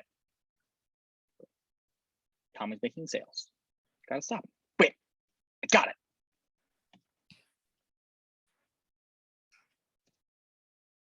Trucks. They make stuff, they gotta ship it out. It's a must. So if they don't ship it, no sales. Yeah, see? It's really very simple. Sabotage the trucks, stop Tommy Boy. I knew you'd get it. Now bring that gorgeous face of yours over here. One big hormone? Do you think all this is just an exercise in theory? God, maybe you should look at getting spayed. Exterior Callahan factory later that night. Paul's rental car, headlights out, quietly comes to a stop within the Callahan truck yard behind the factory. He is wearing sunglasses and smoking a cigar. Sinatra's I've Got You Under My Skin is playing on the car stereo. As Paul opens his door, the automatic shoulder seatbelt slaps a cigar out of his mouth and onto his lap. It's hot. Son of a bitch. Paul puts the cigar back in his mouth and exits the car. He leaves the front door open, ignoring the open door pinging bell tone as he reached into the back seat to pull out a rifle. Paul hears a noise and slowly turns. Cut to angle on a huge Rottweiler. A frothing guard dog gallops toward Paul. Angle on Paul. He is inexplicably cool. The dog continues his charge. Another angle. The dog leaps at Paul as if he's trying to swallow his head. As it comes within an inch of him, it is suddenly yanked back by a huge chain staked to the ground. The dog begins to bark furiously as Paul methodically crouches down within inches of its huge, yapping mouth, deliberately taunting it. Through the scope of his rifle, we see Paul's point of view at the gas tank on one of the trucks. The entire Callahan fleet is parked in tight formation. Angle on Paul. Completely focused on his target, Paul takes off his glasses and without looking, holds them in front of his insanely angry barking dog. Pulling them back towards him, he wipes them off. He wipes off the perfectly fogged lenses from the dog's breath and puts them back on. He takes a puff from a cigar and blows the smoke in his face of the furious dog. Not quite comfortable with his rifle position, Paul gets up from his crouch to use the open car door as a gun rest. Fidgeting into his seat, he closes the door slightly with his arm. Suddenly, the automatic shoulder seatbelt activates, jamming the rifle up against Paul's chest. The gun discharges, sending an errant bullet ricocheting off the building and severing the huge metal Callahan truck yard sign. The sign drops toward the ground like a huge buzzsaw blade, chopping the Rottweiler's chain in half. Not good. The newly freed dog lunges inside the car with a now screaming Paul. Wide angle on car. The car rocks back and forth as we hear the horrific battle coming from within. Exterior hotel night. A smallish level type hotel. Interior hotel room, same time. Tommy is hanging up the phone.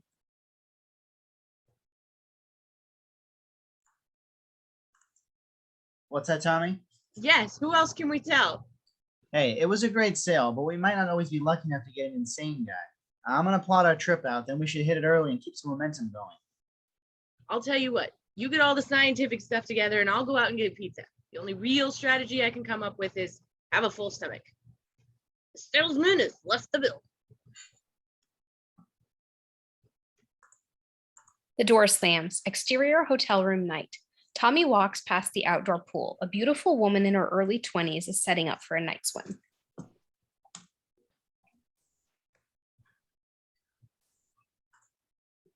Hello?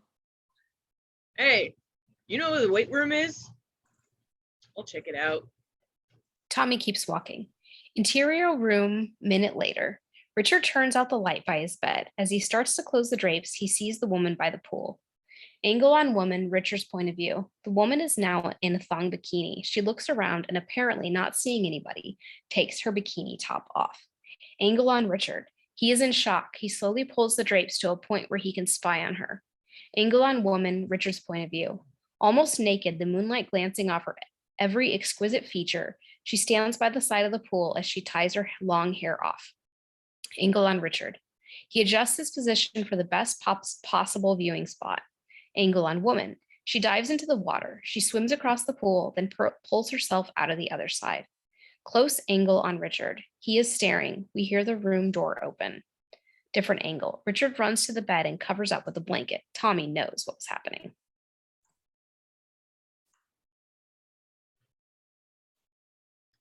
I'm back. Richard, what were you doing? Reading documents. Where are they? I don't see them. They're in my briefcase. I thought you were getting pizza. They were closed. How are you reading your documents if they're in your briefcase? Richard, were you watching Spanktravision? I don't know what you mean. Were you watching a movie? Maybe a comedy with that funny comedian? What's his name? Buddy Wackett? Nope, just reading. Say, that's a pretty girl out there. Good for her. Boy, a guy staring at her might have a heart of whack. Interior hotel room later. The lights are out and Tommy and Richard are each in their respective beds. Tomorrow's the big day. If we make sales, we save the factory. Won't that be wacky? It would be good. Big day tomorrow. Shut-eye time. Richard, who's your favorite little rascal? Alfalfa? Or is it Spanky? Exterior road day. Music. Time won't let me. Cut to. High angle of Richard's GTX. It is flying down the highway. As the camera comes down for a side angle, we see they have taken out the front bench seat and instead are sitting on two lawn chairs. Interior auto parts office day. A 40-ish sales manager thinks a second before speaking. No, I see your point. Yes, I'll buy. Thanks for your time. Interior different offices day. A different parts buyer speaks. Yes, I want to do business with you. By the way, did you ever eat paint chips as a kid? Why? Interior different office day. Different guy speaks. Yeah, I like what I hear. I'll take them. When I'm sorry about the wicker. I know. Tommy is straddling a broken chair. Richard stands up. Terrific. Interior different office day. Different person speaks. Yeah, sounds good. Well, everything but the crap about the guarantee fairy. Gotcha. A middle-aged man is signing an order form, all smiles. Tommy and Richard shake hands with the man, then, while backing up away from the desk, continue to thank him. As they turn to leave, Richard manages to pass cleanly through the open doorway, while Tommy slams into the plate glass bordering the door. Cut to exterior Richard's car, day. Richard's car passing a sign reading Oshkosh, 24 miles. Cut to interior Michelle's office, day. We're close up to a computer screen. It's split into 6 sections. Orders, salesperson, destination, delivery time, part number, and size of shipment. As we see the words guaranteed overnight being typed into the delivery time section, we hear Michelle's voice. 1,000 units to Oshkosh? Tommy, that's fabulous. From another angle, we see Michelle rapidly typing information into her computer as she talks on the phone. Your dad never sold 1,000 in Oshkosh, not since I've been here. The best he ever did was like 400 or something. What'd you do? Get the guy drunk? No way. In a bowling alley? Panning around to the window, we see a figure pressed up to the glass. An ominous note enters the music track. Panning up, we see a person's face. It's Paul. Sporting a small bandage from his water tower mishap, looking cocky, he watches Michelle working at her computer. Suddenly, Paul's expression changes. He looks down. Exterior of the ground, Paul's point of view. At the bottom of the stairs, the same large, vicious dog from the truck yard growls menacingly, eyes staring up at Paul. Interior Michelle's office, same time. As Michelle continues to take the order, we see Paul in the window, terrified as he struggles with the unseen dog. Hang on, let me make sure I've got it right. Suddenly, Paul is jerked down from the frame. From outside, sounds of chewing and ripping can be heard. Glancing over to the window, Michelle sees nothing and continues with her work. Oshkosh 282 State Street. Exterior highway later. Richard's car flies past a sign reading Milwaukee, 14 miles. Cut to. Exterior highway day. A pretty woman and her dog are hitchhiking. Richard's banged up car goes flying past her and out of frame. After a long beat, the car backs up into the frame and stops alongside the woman and dog. When the car takes off, the highway is empty. Cut to. Interior factory. It is bustling. Rittenhauer and Riley, wearing hard hats, are walking through, smiling at the activity. Exterior highway day. Richard's car passes a sign reading now leaving Kalamazoo County. Interior Richard's car day. Angle on Tommy in the back seat. Tommy is asleep, his head laying particularly out the open car window. The wind is blowing his hair back. He is also getting hit in the face by a fairly big stream of water. He stirs only a little in reaction to the liquid. The camera widens to reveal where the water is coming from. The hitchhiker's dog has its head out the passenger window. An enormous amount of saliva is pouring from the dog's mouth. Exterior highway sunset. Richard's car passes a sign reading Detroit, 19 miles. Cut to exterior Callahan factory night. Paul's car, headlights out, quietly comes to a stop outside the Callahan factory. Exterior rear of factory minutes later. Paul, using a large pair of wire cutters, is snipping the last bits of the opening in the chain link fence. It is too narrow so he can squeeze through. All the exposed edges of the cut wire claw into him. With the accompanying vicious sound of shredding fabric, his jacket is sliced. God damn son of a bitch bastard. Exterior water tower minutes later. A tool bag strapped to his belt, Paul pulls himself onto the narrow balcony that runs around the perimeter of the water tower. They have water towers because they need water. If they didn't need water, they wouldn't have towers. Pulling a wooden mallet and a large spike out of his bag, he looks up at the water tower's huge tank. Probably has something to do with washing something. Then, raising the mallet, he swings, hitting the spike as hard as he can, while simultaneously issuing a loud cough, which he hopes will drown out the noise of the mallet. There's a loud, echoey bong as the spike makes a dent in the metal hull.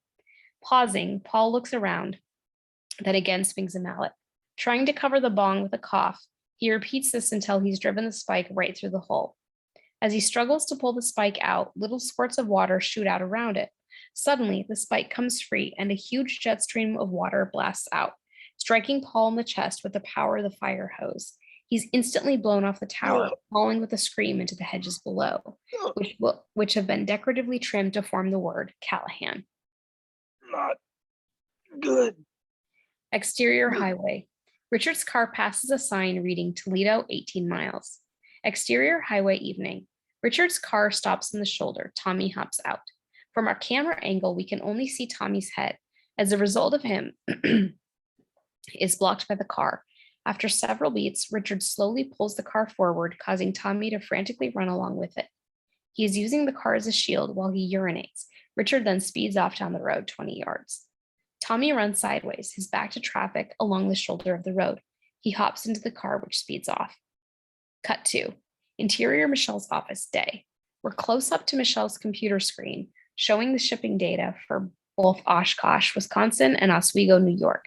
But as she watches, the Oshkosh address moves down to the Oswego parts order, and the Oswego address moves up to the Oshkosh parts order.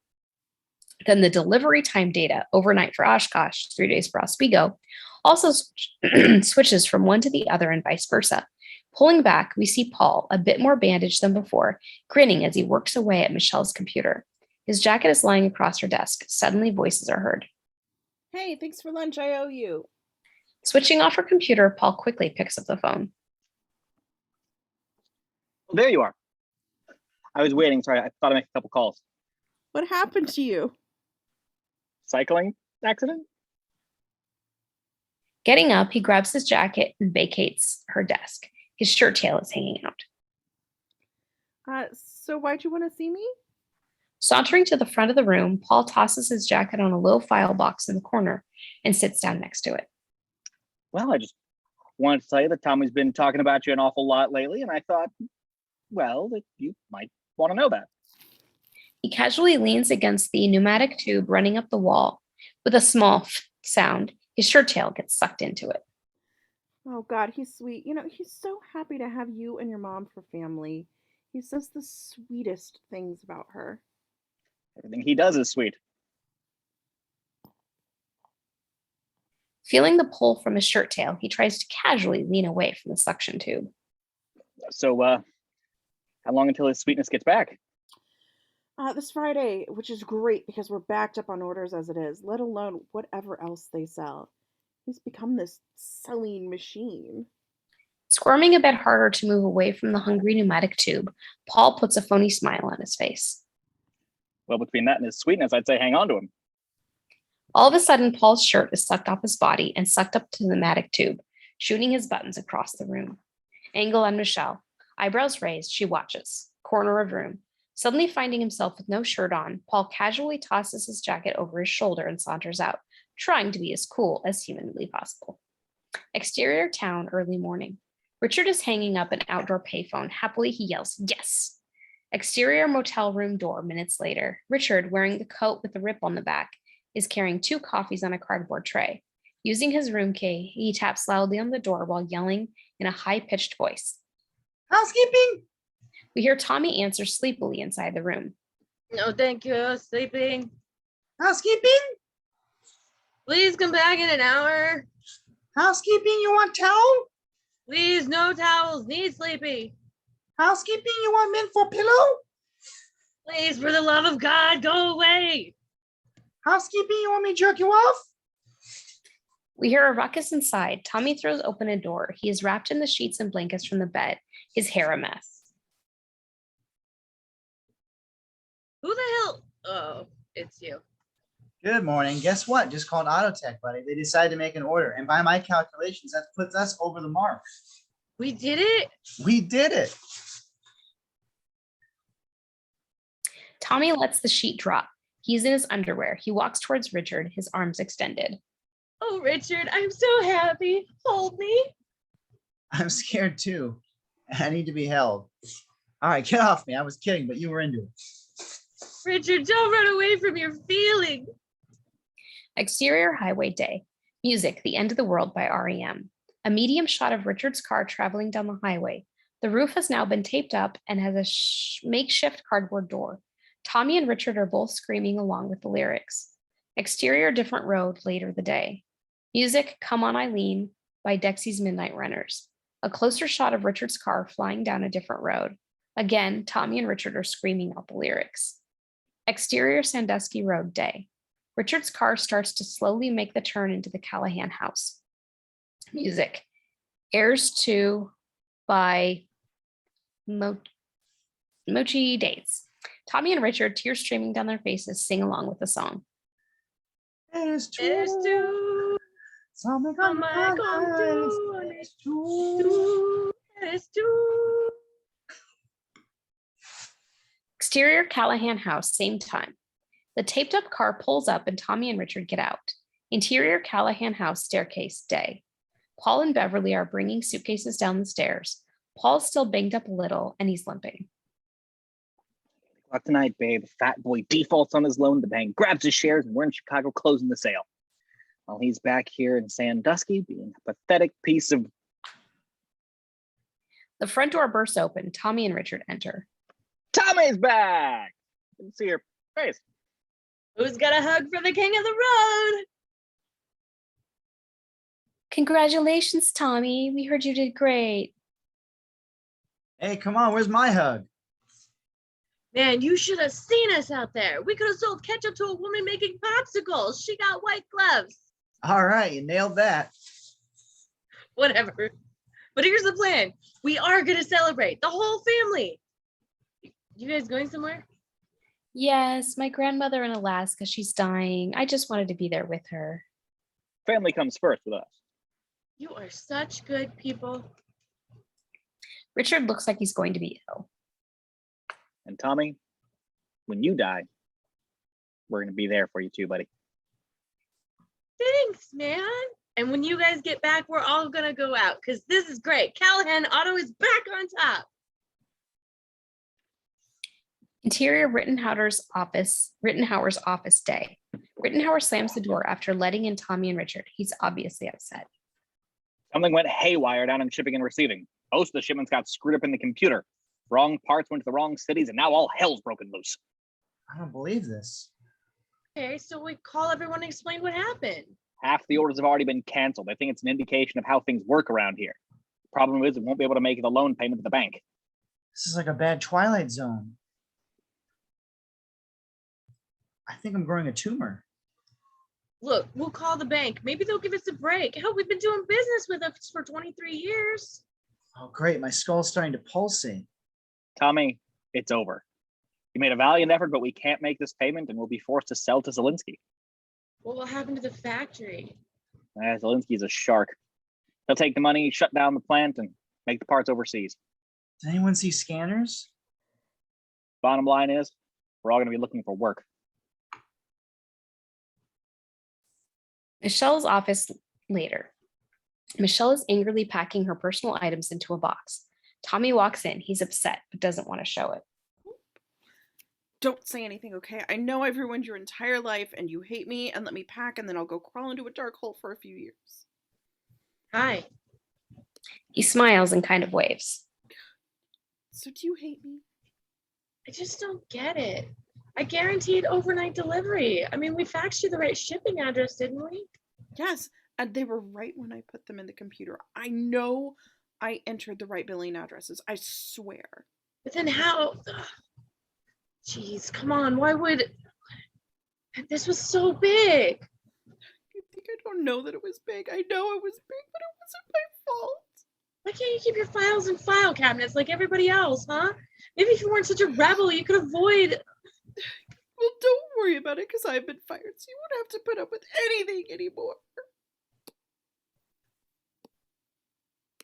Grabbing her box, she runs out sobbing. Shutting his eyes, Tommy hits himself on the side of the head, then runs out after her. Exterior office, same time. Michelle hurries away. As Tommy calls her, Lewis and other workers come up to him. Hey, Michelle. Tommy, heard you kicked ass out on the road trip. Yeah, well... Hey, Tommy, we need a catcher for the game against Rosado Harbor this Sunday. We all thought of you right off the bat. What do you think? Yeah, that'd be great. Sunday. Interior Toledo Airport counter, afternoon.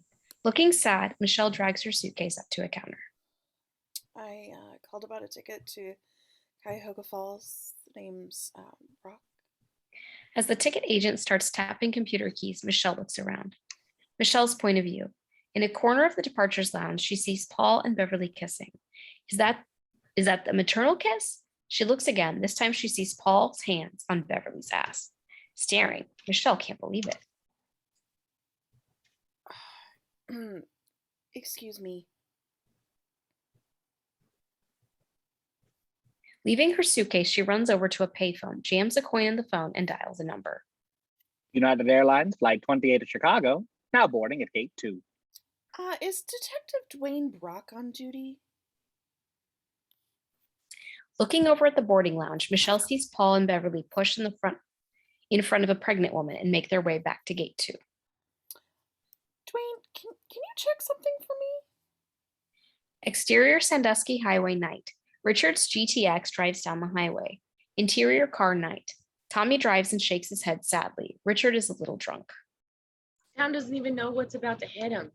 Fish in a barrel. Town's the barrel. They're the fish. Boom. Fish in a barrel. Richard pops a beer, drains it, then throws the can into the back. Hey, you can't drink in the car. Even if I'm driving, no passengers allowed to drink. I'm sorry. I truly did not know that. but now we got a bigger problem. Exterior Tommy's car night. A police car is parked off the road with its lights out. Interior Tommy's car.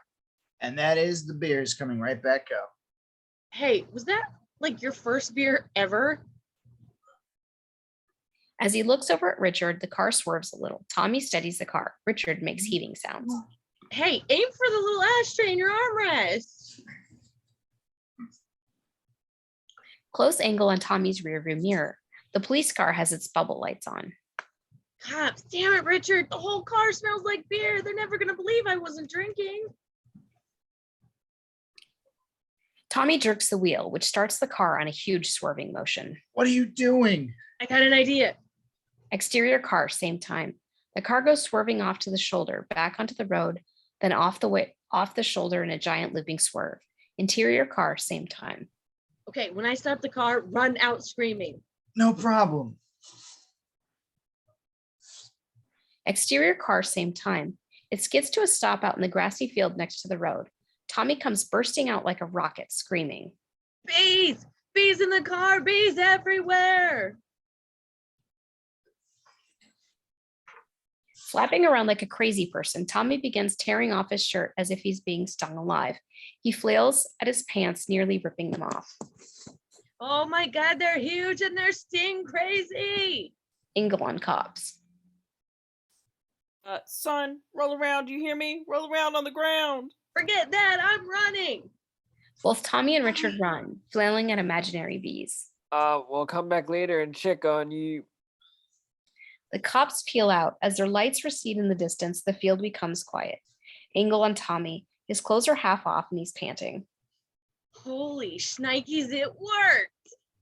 As we hear Richard heaving his guts out. Oh, Lord. Ugh. Tommy looks up. We zoom in on him. He is staring, slack-jawed at something toward the sky. Hey, that's the answer. Long angle on Ray Zelinsky's billboard. Zelensky. We'll go to Chicago and ask him not to buy us. He seems like a nice guy on TV. He'll understand. Angle on Richard. He sees the sign. You're dreaming. You can't stop him. You lost your shares to the bank, remember? Different angle. They both continue staring up at the billboard. What the hell? In less than 24 hours, I'm losing the factory anyway, so why not give it a shot? Chicago? Chicago. Exterior Toledo Airport morning. We see Tommy and Richard hurrying inside. They have small carry-ons, and Richard is checking his watch. Interior Toledo Airport, ticket desk, morning. The next flight to Chicago boards in 5 minutes, but I'm sorry, it's completely sold out. I can put you on at 3 o'clock this afternoon. Out of breath, Richard stares at her. Lady, we really need to get to Chicago for an emergency. Is there anything you can do? Interior Airport departure area, morning. Tommy's on the phone. In the background, Richard is at the ticket counter. So leave a message and I'll get back to you. Beep. Hi, Michelle. It's Tommy. Listen, I'm sorry I got so angry. I was upset. I want to apologize. I didn't mean it. Anyway, Richard and I are going to Chicago to straighten things out. Interior ticket desk, continued. I can reserve a flight coming back from Chicago at 5:55. Does that help? Hi, I'm Earth. Have we met? I don't think so. Interior Airport departure area, same time. Richard comes up to Tommy as he puts down the phone. Well, we're screwed. No ticket to Chicago, not even standby. There's gotta be something we can do. Suddenly, two male flight attendants go by pulling their suitcases. Tommy watches them. How much money you got? Some. Good, come on. Grabbing Richard, Tommy takes off after the flight attendants. Yikes. Interior airplane, a few minutes later, Tommy and Richard enter the plane. They are dressed in flight attendants' uniforms. This is really stupid. It'll never work. Too late. A stewardess helping someone with their luggage notices them and walks over. Hey, guess who's here? What are we serving tonight? Chicken or chicken? He laughs at his inside joke. She smiles. What a nice surprise. They said we'd be short-handed this leg. You two take coach. Oh, and could you handle the announcements? She smiles and moves off. Tommy looks at Richard, who shrugs. They're going to know we're bogus. Relax. You get on the horn. I'll go out and throw some paint ups at them. We'll be in Chicago before you know it. Interior airplane a few minutes later. The coach section is crowded with passengers stuffing their carry-ons into overhead compartments. Folks, please, we can't push back from the gate until everyone's taking a seat, so let's scoot. The passengers pay absolutely no attention to his request. Flight attendants area, same time. Richard is at the microphone. Tommy stands beside him. Hey, I didn't stutter, people. You think this is a game? This is the kind of karma that makes planes crash. So sit your asses down. Angle on coach passengers. Leaping into their seats, they buckle up and stare straight ahead in a state of shock. Interior coach section minutes later. Folks, the guy in front of you is Tommy. He'll be taking you through my little spiel here. Tommy is a Scorpio, likes biking, and has rampant gonorrhea. Tommy looks embarrassed and gives Richard a look. All right, exits. There's one here, and there's probably one over by the wing somewhere. As Richard talks, Tommy performs typical flight attendant gestures with a big smile on his face. Seatbelts. Trying to be professional, Tommy picks up the demonstration seatbelt and starts demonstrating.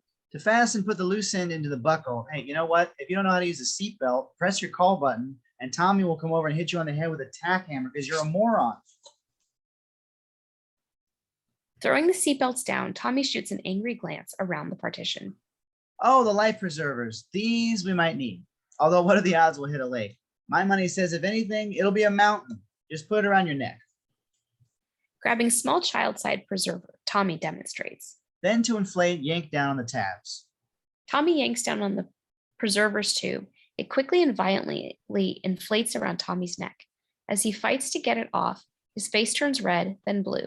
Dropping around the flight kitchen, Tommy grabs a fork and stabs it and slashes at the preserver until it deflates. He's a big dumb animal, isn't he, folks? Exterior airplane later.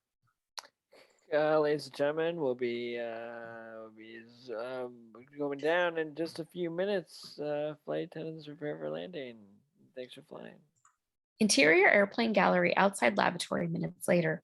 Tommy and Richard wait with their carry-all bags. Richard looks at his watch. Come on, lady, there's a half-hour time limit. A middle-aged lady steps out of the lavatory and Richard hurries in. There's a beat then. Oh, ay caramba. A middle-aged lady looks in embarrassment, then leaves frame. A few seconds later, Richard steps out of the lavatory wearing his own clothes, and Tommy goes in. Interior airplane lavatory. First, Tommy puts his clothes on the hook. They fall off.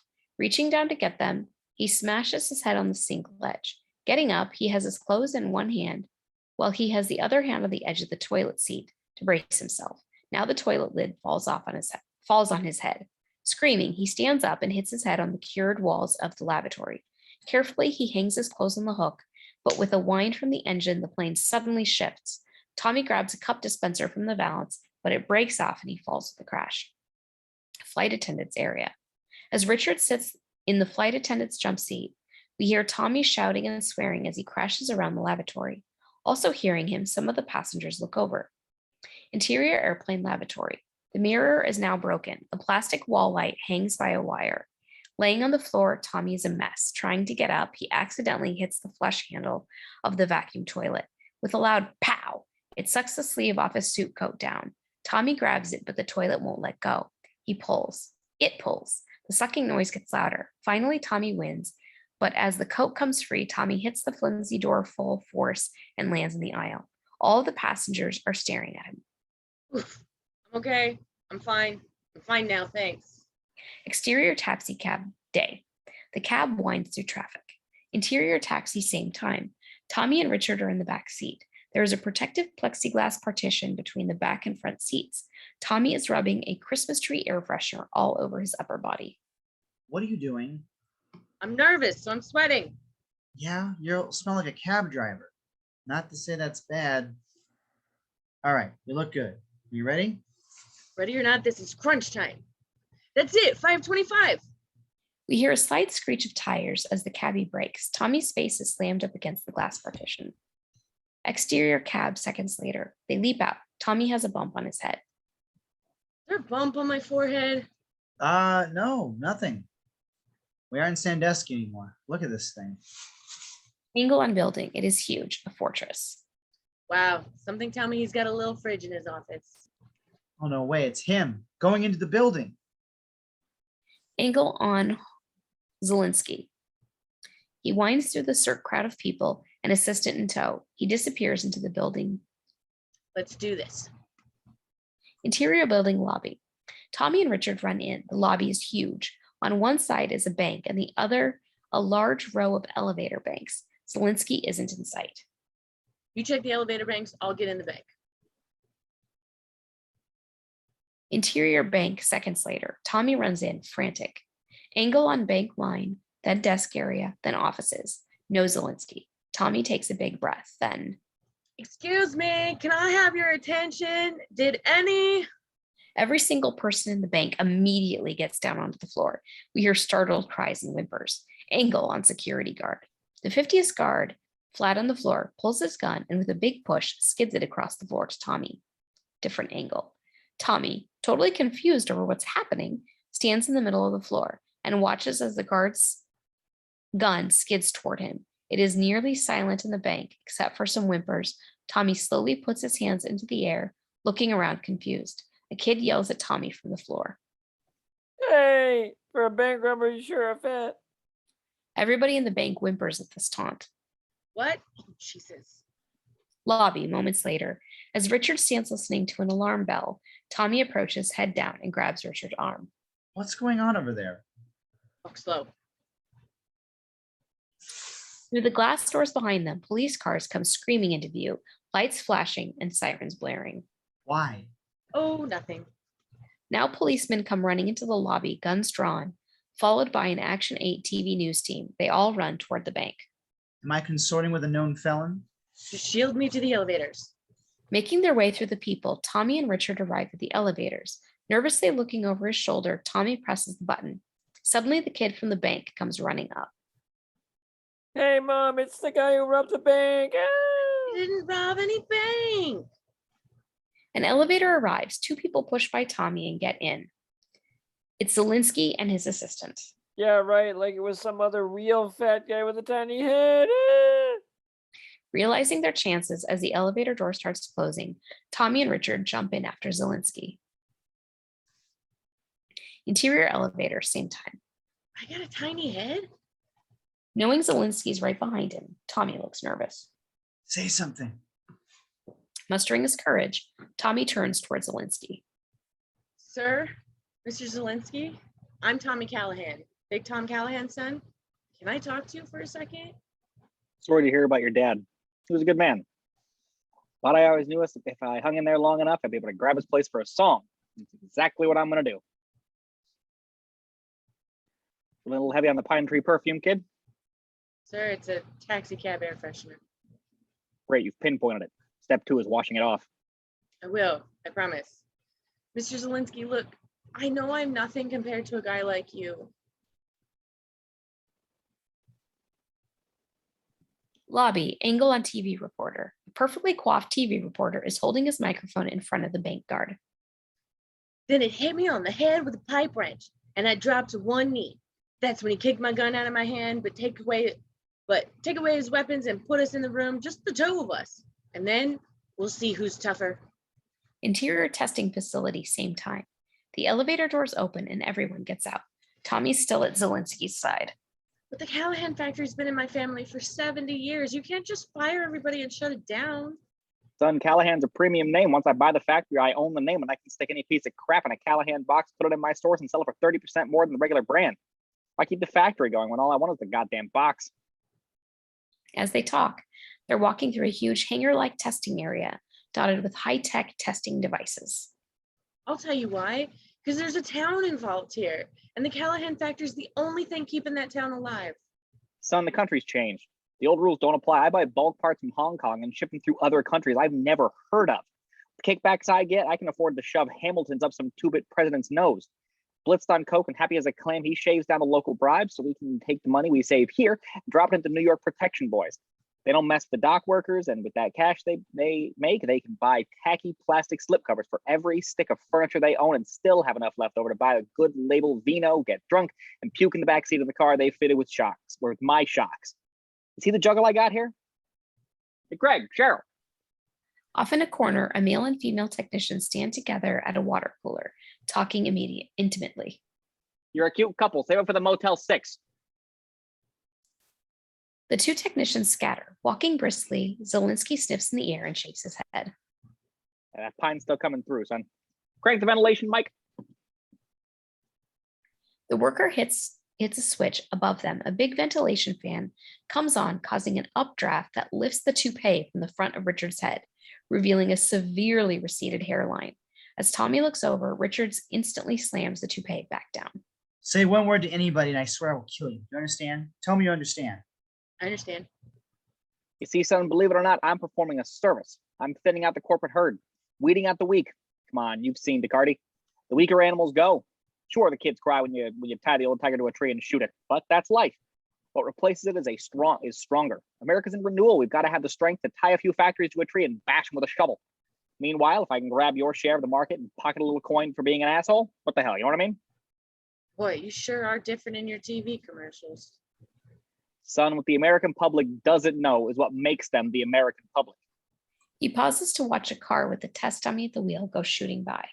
One word and I kick you into a coma. Your life changes forever. As they look on, the car crashes into an impact barrier, smashing the dummy's head into the windshield. God, I love that. Yeah, television's been good to me, son. I was made for the medium. I make car parts for the American working man because that's what I am. That's who I care about. Coming to a doorway, Zelensky lets out a snorting chuckle as Tommy and the others follow him through.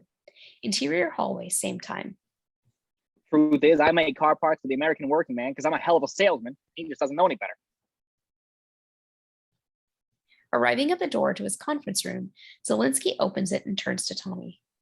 Well, son, since you're no longer a shareholder, this is where I leave you. Don't feel bad. These events were set in motion a long time ago. You and your bald-headed friend here did what you could. Marty, have security see these boys out. Leaving Tommy standing there, Zelensky turns and goes into his conference room. One word and I nail your feet to the floor and beat you with a rake. But Tommy isn't paying attention. Mouth hanging open, he's staring into the conference room. Inside the room, Zelensky's happily shaking hands with Beverly and Paul, who are standing with Rittenhauer and Gilmore. Seeing Tommy, Paul gives him a cruel little smile, then the door swings shut. Why is my family in there? Exterior Zelensky building. Sitting on a bench by the curb, Tommy and Richard look utterly dejected. I actually thought they were on my side. God, I'm a moron. You're not a moron. No, my dad left me a factory and I lost it. He left me a new family. They ditched me. My town's going under. My girlfriend hates me and I'm losing my house and my job. Okay. So it's been a rough couple of days, but you can't take it personally. No, I can take it personally. First time in my life, I put myself out there, try to do something worthwhile, and I screw it up. I'm adult. Come on. You tried as hard as you could. When we started out, I thought you were going to walk through this like you walked through everything else, but you didn't. In the end, there just wasn't anything you could do. It's garbage. My whole life, I've settled for a D+. You said it yourself. I just walk around figuring my dad will take care of it. Well, my dad left, and my dad left this one up to me, and I blew it. A cab screeches to a stop in front of them. Tommy! Looking up, they're surprised to see Michelle get out and come running towards them. Don't tell her about my hair. Go. God, I was worried I wouldn't find you. Hey, what are you doing here? Okay, I saw your stepbrother and your stepmother at Toledo Airport, and he was kissing her So? with his tongue. Oh, he's doing his mommy? She's not his mom. They're married. They're lying on your dad the whole time. My brother got his police record. See? As Richard takes the printout from her, Tommy sits there staring. Lied to my dad? They're con artists. They suckered him. So angry he's shaking, Tommy stands up. They lied to my dad? Then, noticing a TV news van parked among the half-burnt flares and police barriers, Tommy suddenly stops. As we push into his face, his eyes turn cold as steel and an idea starts taking shape in his brain. Tommy's point of view.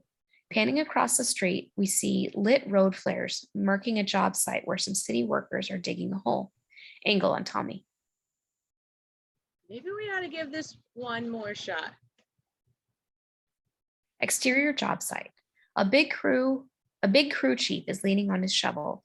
Behind him sits a box of road flares and a few rolls of duct tape. Coming up, Tommy begins talking in character voice. Callahan, Public Works. Wrong hole, big guy. Laughing, he slaps the crew chief on the back. Yep, wrong goddamn hole. Last time you heard that was your wedding night, right? Anyway, you're gonna have to fill it up and move it the hell, way the hell over there.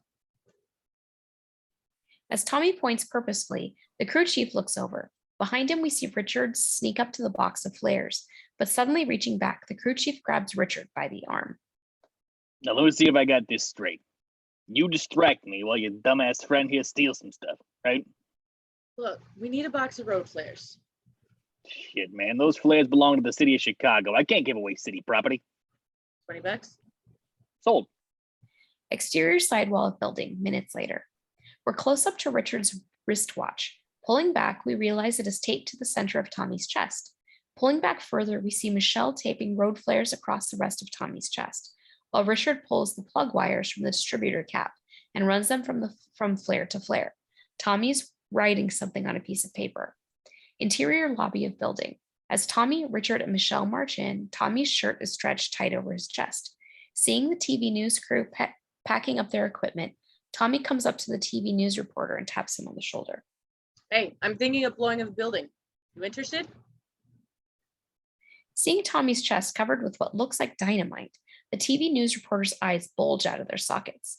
Rounding a corner, they run into the building security guys. Hey, I thought we put you on the street. Sorry, guys. Hopefully, I'll just be in and out. Then he opens his shirt. Taking one look at Tommy's chest, the two security guys freeze. And no cops, okay? Because if I see a cop come anywhere near this place, I'll blow it off the face of the earth. Terrified, the two security guys nod vigorously. Interior conference room.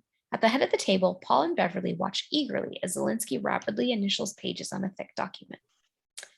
My, your hands move quickly. Catching her smile, Zelensky smiles back. Only when I see something I want, Mrs. Callahan. Watching helplessly from across the table, Rittenhauer slowly shakes his head. Just doesn't seem right. The doors open. Tommy, Richard, and Michelle burst in ahead of the TV crew. Hi, got a second? Looking up, the people at the table see the explosives taped to Tommy's chest and their jaws drop. What the hell is going on? Oh God, we're gonna die. Tommy, what are you doing? Hi, Ted. Hi, Frank. Excuse me, Marty. Then seeing the camera crew come in, Zelensky suddenly gets a more cautious look on his face. Okay, we're live. The three Zelensky lawyers sneak out the door. Zelensky sees them. Yeah, keep running. You're fired.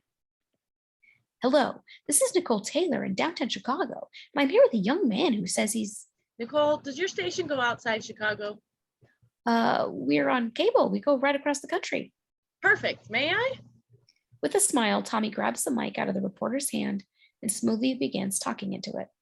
Hi, we're here with Ray Zelensky, American Auto Parts King. God, I've always wanted to do this. Seeing the camera moving in closer, Zelensky loosens his tie to look more like he does in his commercials. Easy. One wrong move and we're all blown to kibbles and bits. Don't worry, Ray. You know, for years you've been putting ads on TV and they always end with you saying, I make car parts for, how does it go?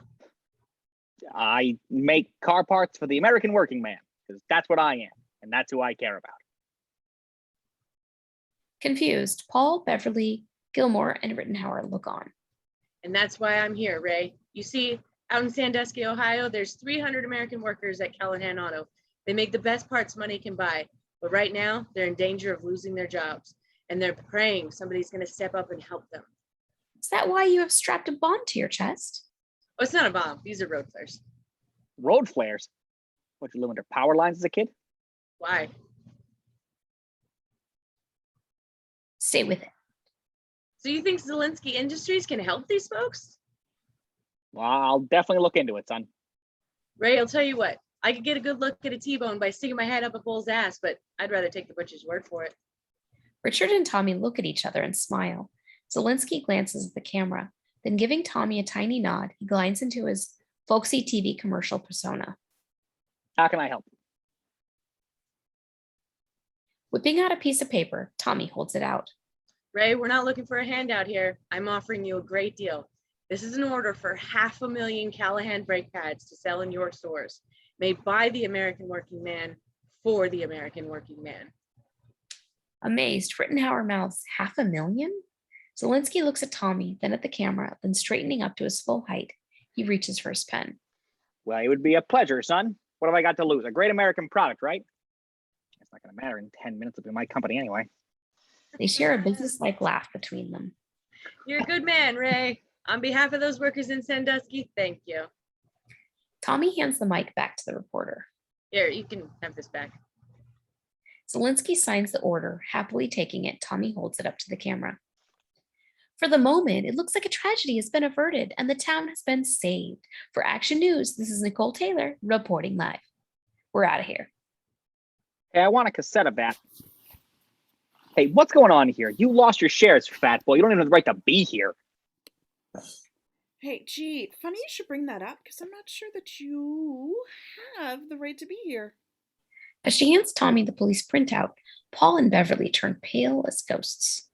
What's this? Oh, it's a police report. Let's see. Paul Barish, married May 1993 to Beverly Barish, aka Beverly Burns. Richard, how could Beverly be married to my dad and to Paul at the same time? Gee, that's a mystery. Ixnay on the Igamy Bay. What it means is your marriage to my dad was never legal. Which also means Beverly's shares still belong to Tommy. Isn't that right, Mr. Rittenhauer? Yes, I believe that's right. Wouldn't you say so, Mr. Riley? Yeah, I'd say that was right. Mr. Gilmore? Mr. Gilmore, god damn it. Absolutely. And let me guess. You're not going to sell me the company, are you, Tommy boy? Tommy nods. Ray, I don't know what they're talking about. That's it. I don't have to listen to this. It's not over yet, Lee Harvey. Hands Michelle the rap sheet. Let's see. Warrants outstanding. New Mexico mail fraud. Colorado wire fraud. And coming soon to Ohio, computer fraud. For a moment, Paul's eyes dart out like a trapped animal. Then, shoving Tommy aside, he bolts out the door. Tommy, Richard, and Michelle chase after him. Interior testing center, same time. Bursting through the door, Paul knocks a technician aside and takes off across the floor. A moment later, Tommy, Richard, and Michelle come through. Hey, you forgot your wife. Yeah, screw you. Screw all of you. Suddenly tripping, Paul grows sprawling, accidentally kicks a floor-mounted crank, then lands on the hood of a car. Immediately, a buzzer sounds, and the car begins to go forward. Face pressed against the windshield, Paul looks inside and sees that the driver of the car is a crash dummy. Oh, no. As the car accelerates, he tries to get off, but his trouser cuff is caught on the hood ornament. Then, looking ahead, Paul's eyes get bigger. Paul's point of view, the car is hurtling towards an impact barrier. Zelensky comes through, followed by the others. Tony, hit the brakes. The test car. With a squeal of rubber, the car abruptly stops, sending Paul flying through the air. Ah! Seat testing machine. As everyone watches in amazement, Paul lands in a perfect sitting position on a soft auto seat mounted on the machine that tests cushion springiness. Relieved to find himself unhurt, Paul wipes his forehead. Then, hearing something above, he looks up. His expression changes.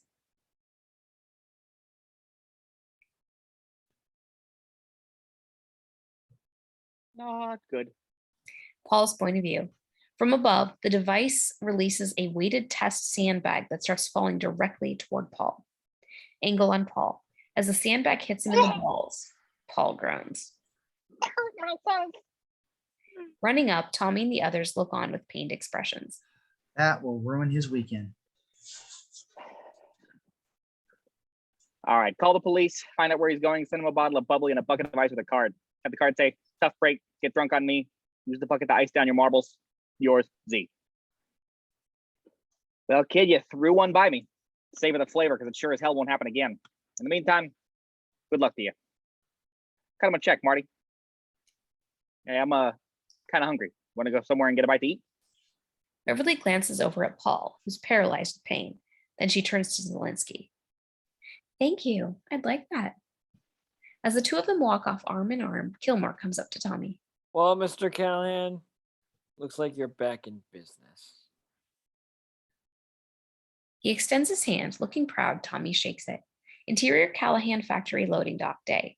Tommy's standing on the loading dock with Richard, Michelle, Rittenhauer, and Riley beside him. The Callahan workers are all gathered on the ground watching. Now, some of you might have heard that this factory was going to be sold and moved to Mexico. Well, that's a load of crap. In fact, we just came back from Chicago with the biggest order in Callahan history. People cheer, but Tommy gestures for them to quiet down. And because of the fine work they did in Chicago, Richard here is going to be our new national sales manager, which means he gets an office with a fridge. And a window. And Michelle's going to be vice president of operations, which means she can give raises to anybody she wants. So after my speech, the beer's on them. People laugh. I just want to say one more thing. You see, ever since I was a little kid, this town, you people, been a family to me. Hey, Larry, you remember when we built our first fort? And Kevin, you remember those 3 weeks we spent in jail? RT, I lost my virginity to your daughter, for Christ's sake. Cheryl, Rob, you were there. And Troy, remember when we used to burn ants and you got older and started killing cats? Who kept your secret, huh, buddy? You, Tommy. Don't ever change. Anyway, I just wanted you to know that as long as I'm around, I'm going to bust my butt to make sure every last one of you has a job come too, right here at Callahan. As he steps back, the yard starts to fill with applause. The affection people feel for Tommy is visible on their faces. As the applause gets louder, someone taps him on the shoulder. Turning, Tommy sees it's Michelle. Leaning forward, she gives him a gentle kiss on the lips. As they part, Tommy has a shy little boy look on his face. Then grabbing her, he dips her over backwards and kisses her for real. The place goes nuts. Dissolve 2, exterior lake day. Out on the lake, alone in his sailboat, Tommy is looking at the sky. For a moment, all is quiet. Then, Dad, I'm trying to do everything I think you'd be doing. So far, it's going pretty good. he looks out at the still lake, then back up at the sky. The only problem, I've been stuck here for an hour with no wind, and I'm supposed to go to Michelle's for dinner. So if you could, put in a good word with the weather guys, I'd be very appreciative. If not, I still love you. Don't worry about it. Cut to trees on the shore. As a breeze starts to stir, the leaves start to rustle. Bull rushes at the water's edge. Wind picking up, the bulrushes start to bend. Tommy's sailboat. Suddenly a strong wind hits the sail so hard that it spins the boom around, hitting Tommy in the face. As he grabs the line, wind fills the sails and Tommy steers for shore, shouting for joy. As he sails away, whooping and hollering, we slowly tilt up to the sky. Fade to black. The end. Yay. Good job, everybody. Thank you to those who just witnessed this masterpiece, and good night.